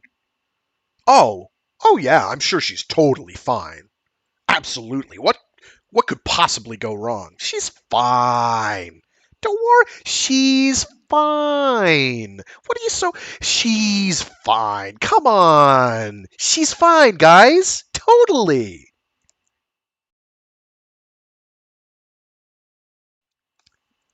Auto Mechanica. The first round goes to the corpses. A rifter by the name of Lisbeth Mack, kind of a wallflower, Clark barely even remembers the name, came upon a corpse crawling like an armored cockroach around the outside of a primary physical plant. Of the primary physical plant. It didn't matter whether he had a good reason to be there. It didn't matter whether or not this constituted a violation of quarantine. Mac did what a lot of fishheads might have done regardless. She got cocky. Decided to teach this dryback a lesson, but decided to warm him up first. So she swam easy circles around her helpless and lumbering prey, made the usual derisive comments about diving bells with feet, called loudly and conspicuously for someone to bring her one of those pneumatic drills from the tool shed. She had herself a crab to shell. She forgot entirely about the headlamp on the corpse's helmet. It hadn't been shining when she caught the poor fucker. Obviously, he'd been trying to avoid detection, and there was enough ambient light around that part of the structure even for dryback eyes. When he flashed that peeper at her, her eye caps turned dead flat white in their haste to compensate. She was only blind for a second or two, but it was more than enough for the corpse to get his licks in. Preshmesh versus copolymer is no contest at all. By the time Mac, bruised and bloodied, called for backup, the corpse was already heading back inside. Now, Clark and Lubin stand in airlock 5 while the ocean drains away around them. Clark splits her face seal, feels herself reinflate like a fleshy balloon. The inner hatch hisses and swings open. Bright light, painfully intense, spills in from the space beyond. Clark steps back as her eye caps adjust, raising her hands against possible attack. None comes. A gang of corpses jam the wet room, but only one stands in the front rank. Patricia Rowan. Between Rowan and the rifters, an isolation membrane swirls with oily iridescence. The consensus is that you should stay in the airlock for the time being, Rowan says. Clark glances at Lubin. He's watching the welcoming committee with blank, impassive eyes. Who was it? Clark asks calmly. I don't think that's really important, Rowan says. Lisbeth might think otherwise. Her nose is broken. Our man says he was defending himself. A man in 300-bar Preshmesh armor defending himself from an unarmed woman in a dive skin. A corpse defending himself from a fish. A corpse defending himself from a fish head, someone says from within the committee. Whole other thing. Rowan ignores the intrusion. Our man resorted to fists, she says, because that was the only approach that had any real hope of succeeding. You know as well as we do what we're defending ourselves from. What I know is that none of you are supposed to leave Atlantis without prior authorization. Those were the rules, even before the quarantine. You agreed to them. We weren't allowed much of a choice, Rowan remarks mildly. Still. Fuck the rules, says another corpse. They're trying to kill us. Why are we arguing protocol? Clark blinks. What's that supposed to mean? You know damn well what it... Rowan holds up a hand. The dissident falls silent. We found a mine. We found a mine, Rowan says, in the same voice she might use to report that the head was out of toilet paper. What? Nothing special. Standard demolition charge. Might even have been one of the same ones Ken wired up before we... She hesitates, choosing her words. Came to terms a few years back. I'm told it would have isolated us from primary life support and flooded a good chunk of Res C. Somewhere between 30 to 100 killed from the implosion alone. Clark stares at Lubin, notes the slightest shake of the head. I didn't know, Clark says softly. Rowan smiles faintly. You'll understand there might be some skepticism on that point. I'd like to see it, Lubin says. I'd like to see my daughter in the sunlight, Rowan tells him. It's not going to happen. Clark shakes her head. Pat, listen, I don't know where it came from. I do. I do, Rowan says mildly. There are piles of them stashed at the construction sites, construction caches, 100 or more at Impossible Lake alone. We'll find out who planted it. But you can't keep it. You're not allowed weapons. Do you seriously expect us to simply hand it back to the people who planted it in the first place? Pat, you know me. I know all of you. Rowan says. The answer is no. How did you find it? Lubin asks from out of left field. By accident. We lost our passive acoustics and sent someone out to check the antennae. Without informing us beforehand. It seemed fairly likely that you people were causing the interference. Informing you would not have been a wise idea, even if you hadn't been mining our hulls. Hulls, Lubin remarks. So you found more than one. No one speaks. Of course not, Clark realizes. They're not going to tell us anything. They're gearing up for war. And they're going to get slaughtered. I wonder if you found them all, Lubin muses.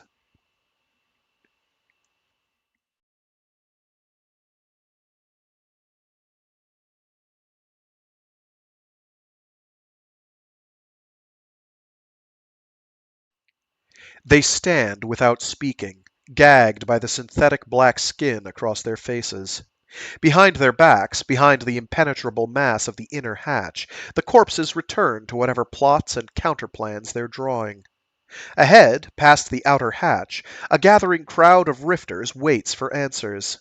Around them and within them, machinery pumps and sparks and readies them for the abyss.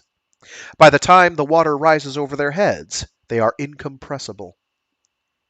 Lubin reaches for the outer hatch. Clark stops him.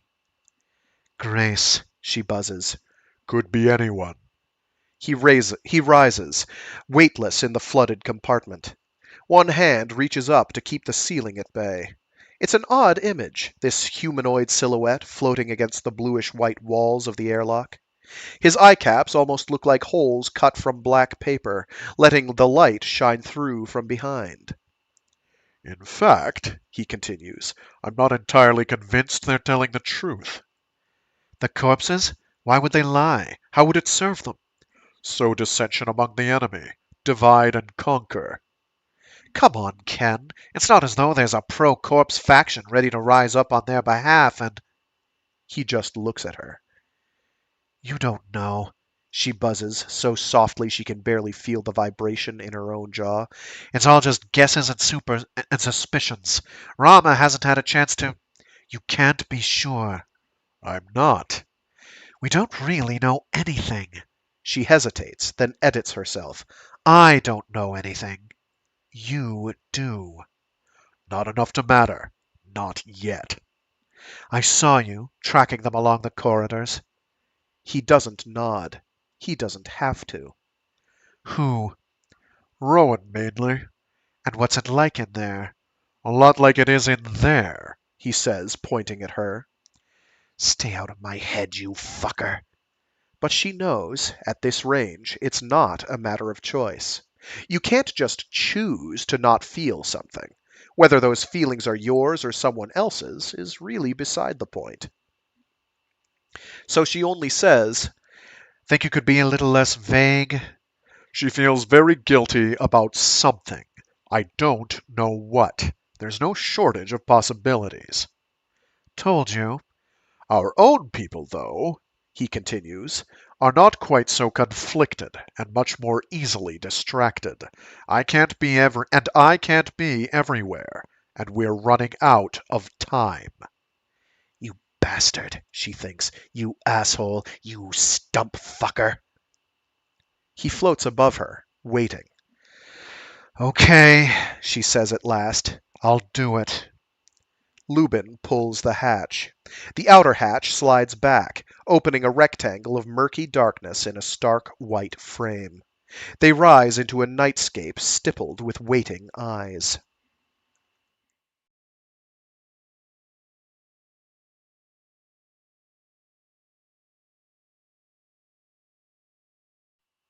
Lenny Clark is a little bit twisted, even by Rifter standards. Rifters don't worry much about privacy, for one thing. Not as much as you might expect from a population not as much as you might expect from a population of rejects and throwaways. You might think the only ones who could ever regard this place as an improvement would be those with the most seriously fucked up baselines for comparison. And you'd be right. You might also think that such damaged creatures would retreat into their shells like hermit crabs, with half their limbs ripped away, cringing at the slightest shadow, or lashing out furiously at any hint of intrusion. It does happen, occasionally. But down here, the endless heavy night anesthetizes even if it doesn't heal. The abyss lays dark hands on the wounded and the raging, and somehow calms them. There are, after all, 360 degrees of escape from any conflict. There are no limiting resources to fight over. These days, half the habs are empty anyway. There is little need for territoriality, because there is so much territory. So, most of the habs are unguarded and unclaimed. Occupants come and go, rise into any convenient bubble to fuck or feed or, more rarely, socialize, before returning to their natural environment. Any place is as good as any other. There's little need to stand jealous guard over anything so ubiquitous as a Calvin cycler or a repair bench, and there's hardly more that rifters need beyond these basics. Privacy is everywhere. Swim 2 minutes in any direction, and you can be lost forever. Why erect walls around recycled air? Lenny Clark has her reasons. She is not entirely alone in this. A few other rifters have laid exclusive claims, pissed territorially on this cubby or that deck, or, in very rare cases, an entire hab. They've nested refuge within refuge, the ocean against the world at large, an extra bubble of alloy and atmosphere against their own kind. There are locks on the doors in such places. Habs do not come with locks. Their dryback designers had safety issues. But the private and the paranoid have made do, welding or growing their own fortifications onto the baseline structure. Clark isn't greedy. Her claim is a small one, a cubby on the upper deck of a hab anchored 60 meters northeast of Atlantis. It's scarcely larger than her long-lost quarters on BB Station. She thinks that may have been why she chose it. It doesn't even have a porthole. She doesn't spend much time here. In fact, she hasn't been here since she and Walsh started fucking. But it doesn't matter how much time she actually spends in this cramped, Spartan closet. What matters is the comforting knowledge that it's hers, that it's here, that no one can ever come in unless she lets them, and that it's available when she needs it. She needs it now. She sits naked on the cubby's pallet, bathed in light cranked almost dryback bright. The readouts she'll be watching are color-coded, and she doesn't want to lose that information. A handpad lies on the neoprene beside her, tuned to her insides. Mosaics of green and blue glow on its face. Tiny histograms, winking stars, block cap letters forming cryptic acronyms. There's a mirror on the opposite bulkhead. She ignores it as best she can, but her empty white eyes keep catching their own reflection. One hand absently fingers her left nipple. The other holds a depolarizing scalpel against the seam in her chest. Her skin invaginates smoothly along that seam, forms a wrinkle, a puckered geometric groove in her thorax. 3 sides of a rectangle, a block C, pressed as if by a cookie cutter into the flesh between left breast and diaphragm and midline. Clark opens herself at the sternum. She unlatches her ribs as at the costochondrils and pulls them back. There's a slight resistance and a faint disquieting sucking sound as the monolayer lining splits along the seam. A dull ache as air rushes into her thorax. It's a chill, really, but deep body nerves don't distinguish temperature from pain. The mechanics who transformed her hinged 4 of her ribs on the left side. Clark hooks her fingers under the fleshy panel and folds it back, exposing the machinery beneath. Sharper, stronger pain stabs forth from the intercostals never designed for such flexibility. There are bruises in their future. She takes a tool from a nearby tray and starts playing with herself. The flexible tip of the tool, deep within her thorax, slips neatly over a needle-thin valve and locks tight. She's still impressed at how easily she can feel her way around in there. The tool's handle contains a thumb wheel set to some astronomical gear ratio. She moves it a quarter turn. The tip rotates a fraction of a degree. The handpad at her side bleeps in protest. NTR and GABA flicker from green to yellow on its face. One of the histogram bars lengthens a smidgen. Two others contract. Another quarter turn. More complaints from the pad. It's such a laughably crude invasion, more rape than seduction. Was there any real need for these fleshy hinges, for the surgical butchery that carved this trap door into her chest?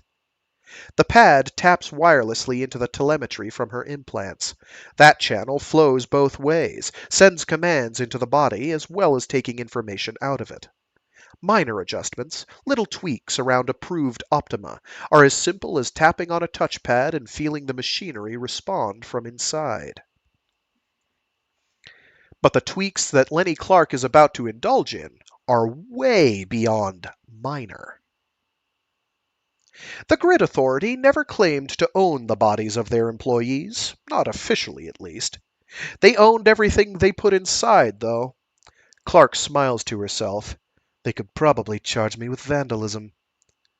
If they'd really wanted to keep her from putting her grubby paws all over the company property, then they shouldn't have left this service panel in her chest. But they were on such a steep curve back then. The brownouts weren't waiting. Hydro Q wasn't waiting. The GA couldn't wait either. The whole geothermal program was fast-tracked, rear guard, and on the fly.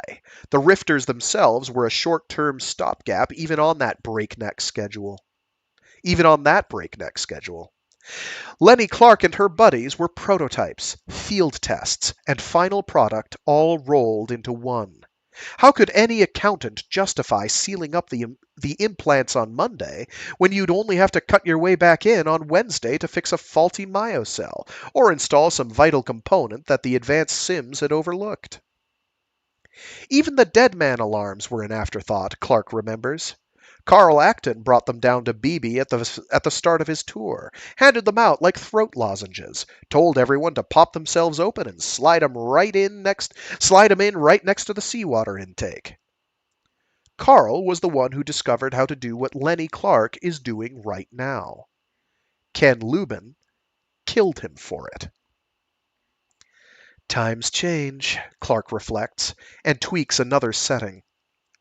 Finally, she's finished.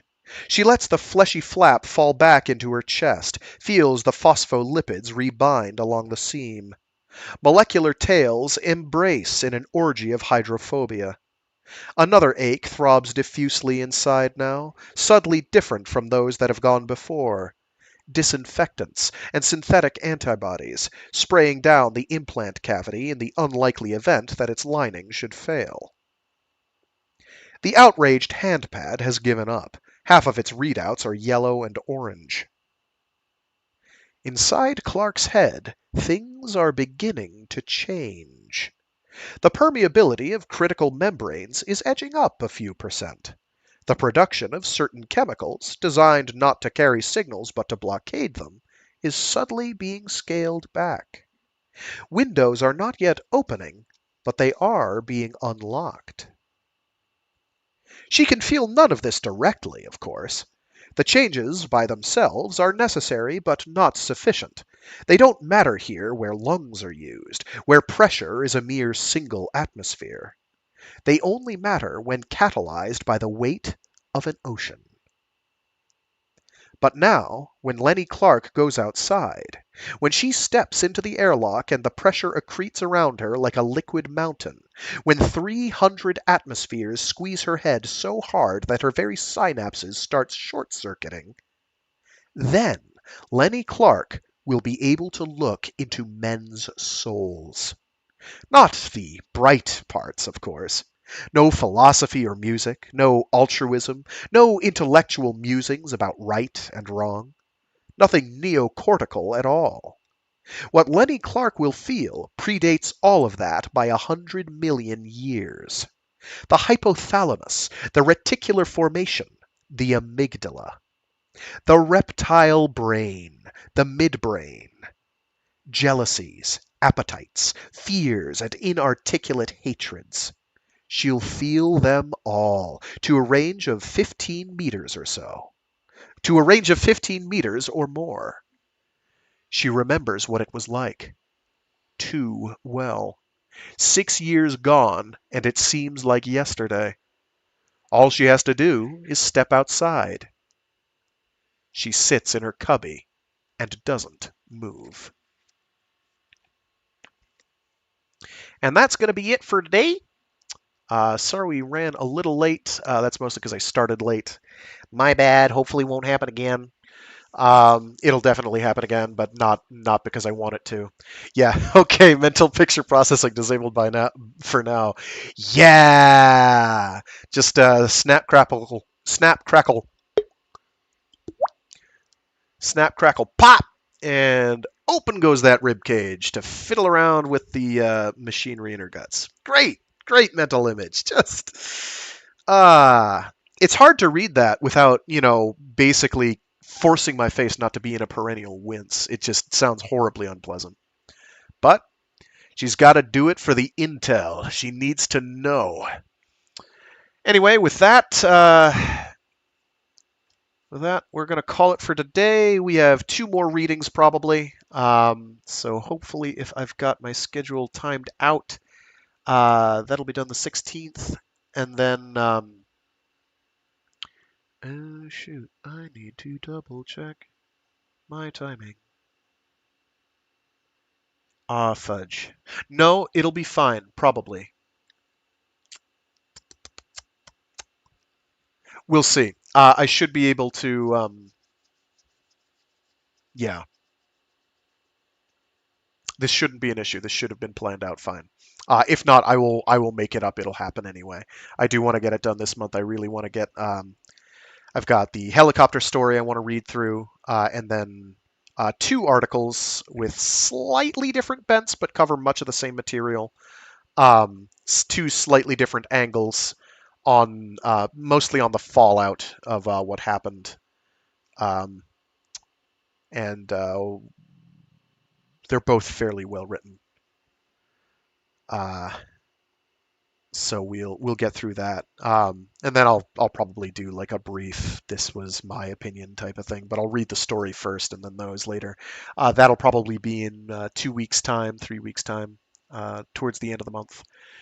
And after that, after we finish both Behemoth Book 1 Beta Max and that short story for Pride Month, we will be we'll be getting finally started on the final the final book of the installment. There we go.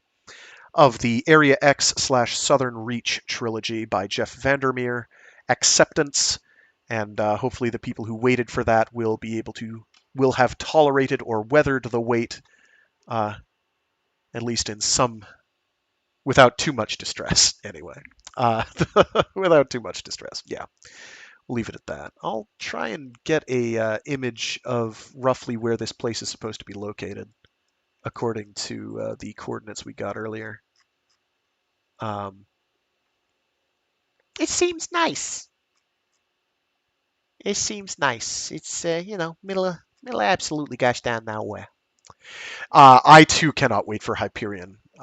During the week I'm gone, I may have that with me so I can do a reread of it in advance, just as a refresher. Otherwise, I'll be going into it even blinder than usual. I try to do that like within a year of doing a read through of something on here. I try to read the thing. Hyperion actually will be an interesting one because it's got quite a diverse and vibrant cast of characters. The structure of that book is absolutely fascinating, and someone who has more of a formal education on the structure of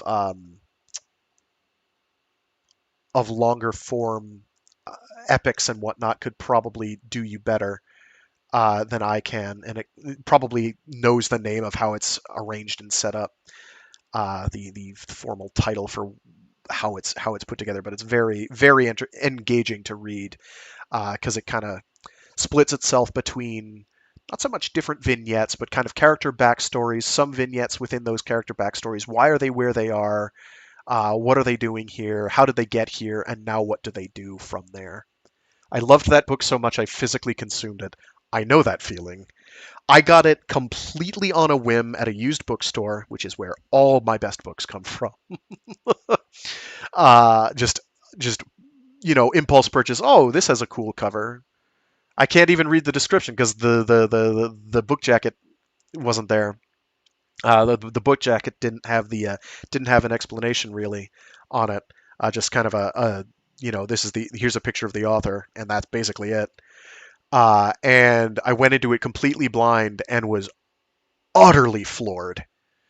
I was just like completely blown away by how good that was. It's just, and it's kind of like reading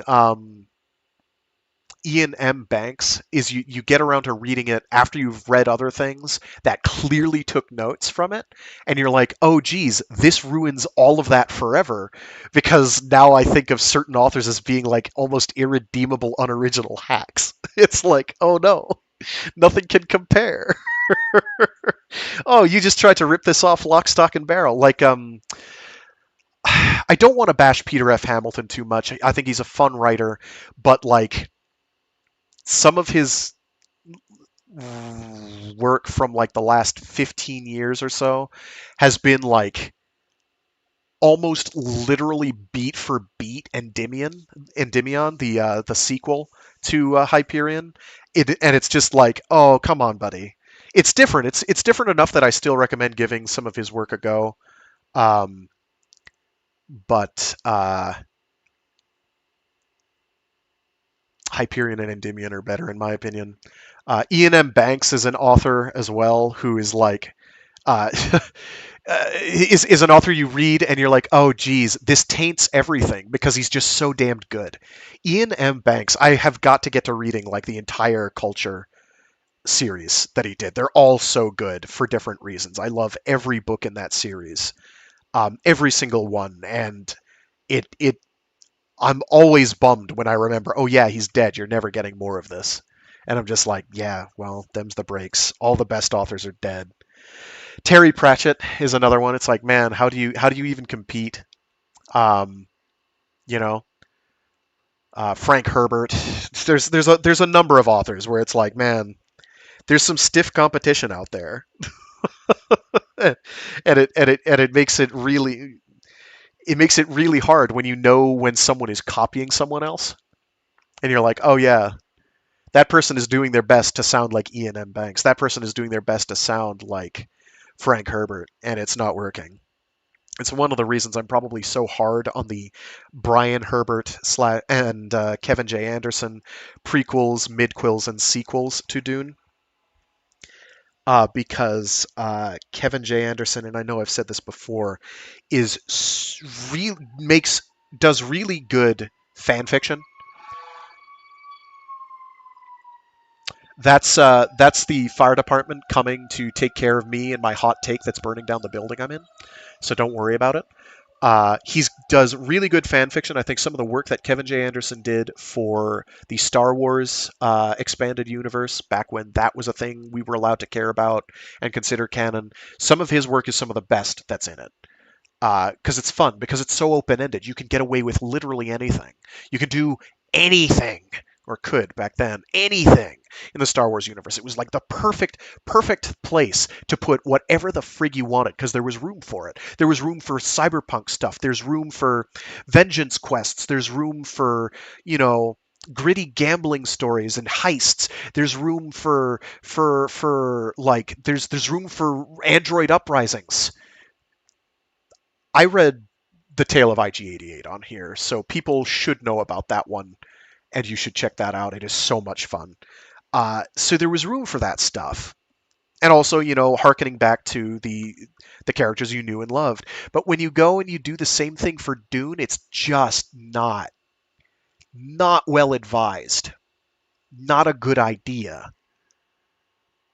you think you can get away with it. You'd think there's room here to talk about, the war against the machines, but there kind of isn't when you're not Frank Herbert, because Kevin J. Anderson is not Frank Herbert at all. um, I think if maybe he'd like kept it limited to those and hadn't done the immediate prequels beforehand, which I think are what started me, cocking an eyebrow and being like, "Are you sure this is really necessary?" Like a House Atreides, House Harkonnen, House Corino, those books. I was like, these are fun, but they're like, did we really need these? Um, and then the prequels are like, well, these are fun, but again, did we really need these? Where it verges into, okay, this you have to stop now territory is when he started doing the post chapter house stuff, and that's just like, hey, what if Kevin J. Anderson tried to write Destination Void, but in Dune? And it's like, and the Jesus incident. It's kind of like a hybrid of those. It's there. It takes notes from those. Uh, and I'm just like, please don't. Please, please, please, please, please, please, just stop. Stop what you're doing. It's not a good idea, and it just falls off a cliff. It's actually kind of embarrassing to read, and I don't say that too often. I try to take things in stride and think on the bright side and be like, well, here's the good things it did. Here's the good thing it did. It made the Herbert estate more money, so they can do whatever they can do, and maybe is indirectly responsible for us getting the Villeneuve Dune adaptation in their multiple parts. It's going to be a three-parter, right? I think. I know the second part is slated to come out sometime either this year or next, whatever. And that has been entertaining so far. I think it's an interesting, valid take. But of course, I'm also a total dweeb and actually enjoy, on a certain level, the David Lynch Dune movie. Say what thou wilt about what it winds up doing to some of the overall characterization and other things. First of all, it's a visual masterpiece. It looks absolutely fucking great. It looks so good. Like the visual identity that it has is just spot. It's just so good. It's its own thing. Still suits probably should not be black. That doesn't make any sense if you're out on the desert. But setting that aside, it's got a very coherent, distinct visual style that is very memorable and I adore. Also, Sting coming out of a steam bath in a stylized jockstrap. And I don't swing that way, but hot damn, I can see how one could. Hot stuff, and not just because it's a steam bath. Damn! He was fit as a fiddle. Oh, he was a spry one back then in his days of youth. Hi, Poloi. Faith and Bagora. Ooh, he's hot, really. Damn. Uh, how did we get sidetracked on this tangent? I don't remember. It's just what we do. It's our thing. It's our little me between me and you. It's our thing. It's what sets me apart from. Oh, I had just successfully forgotten. There's someone on YouTube I have beef with. Not somebody who views these. I don't know that they're actually human. There's been no evidence that they're a human being. So there's someone who took it's the I think it's the Gwyn saga, and which is this Japanese. It's sort of a.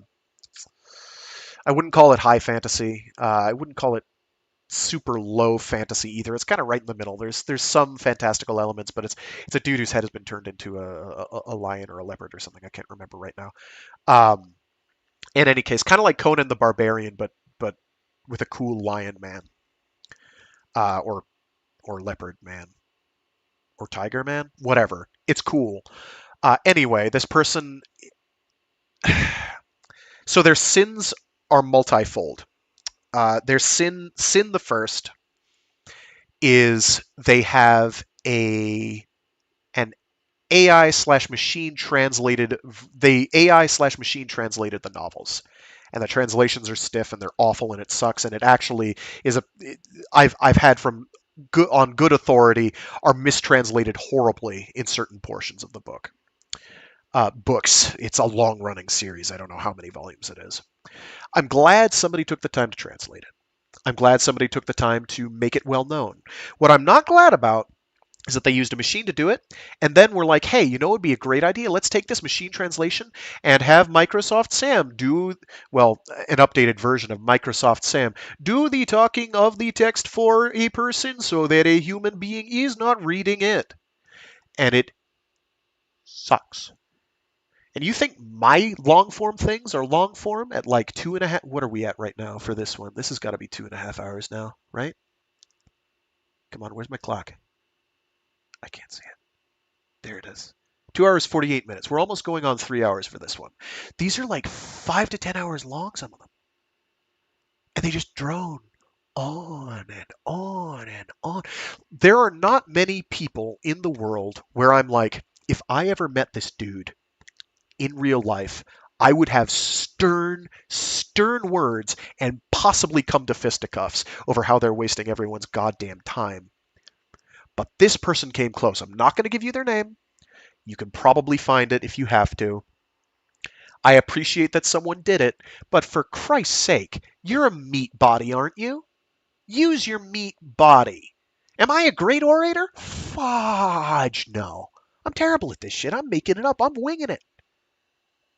Do I do it anyway because it's fun? Absolutely. Sack up and do it yourself, man. Also, get real translation work, please. Thank you. This has been my TED Talk. With that, I'm going to dip, and I'm gone. So yeah, Hyperion hopefully this year. Started this year at some point. I don't know when. I don't know when. Because I'm only doing these streams like once a week. That it turns into for this particular segment once a week. It's or a couple times a week. It takes months to read through certain books, and Hyperion is going to take months and months because it's a doozy. It's long. It's what, like 500 pages? No, it's more than that, dude. Whatever, I've got my copy. I can't reach it from here with my headset still on. I'll have to take it off, and I'm not doing that. Anyway, I'm glad people are digging this, apparently. If they're not digging it, well, man, y'all are convincing me that you are, so I keep going. Because, you know, that positive feedback loop, you know, it's why people do say stupid shit on the internet for fake internet points, I guess. It's like that. Although it's partly for my own gratification. You'd think I really enjoy hearing myself talk. I do not go back and listen to these. I'm sorry. I really don't. I do read the comments, though. Sometimes I'm late in doing that. I don't check them every day, but I do read the comments and I try to respond. If there's questions or requests, I will respond to those. Always. Feedback I'll respond to, or at least take note of. So if these are shit, tell me what I'm doing wrong. You know?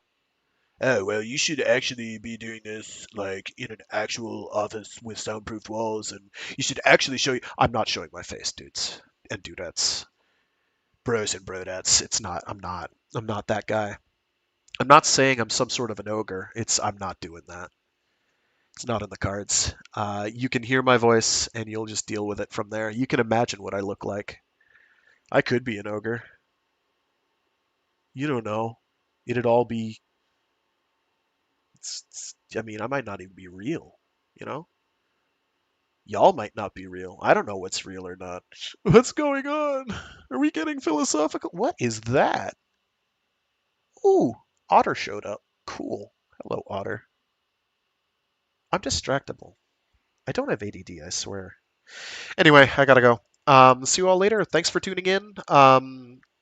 To anyone who's listening to this for the first time, if you haven't been turned away by me yammering for the past half hour, I do these live every Friday on Free Read Fridays, where I read short stories and indeed entire novels aloud.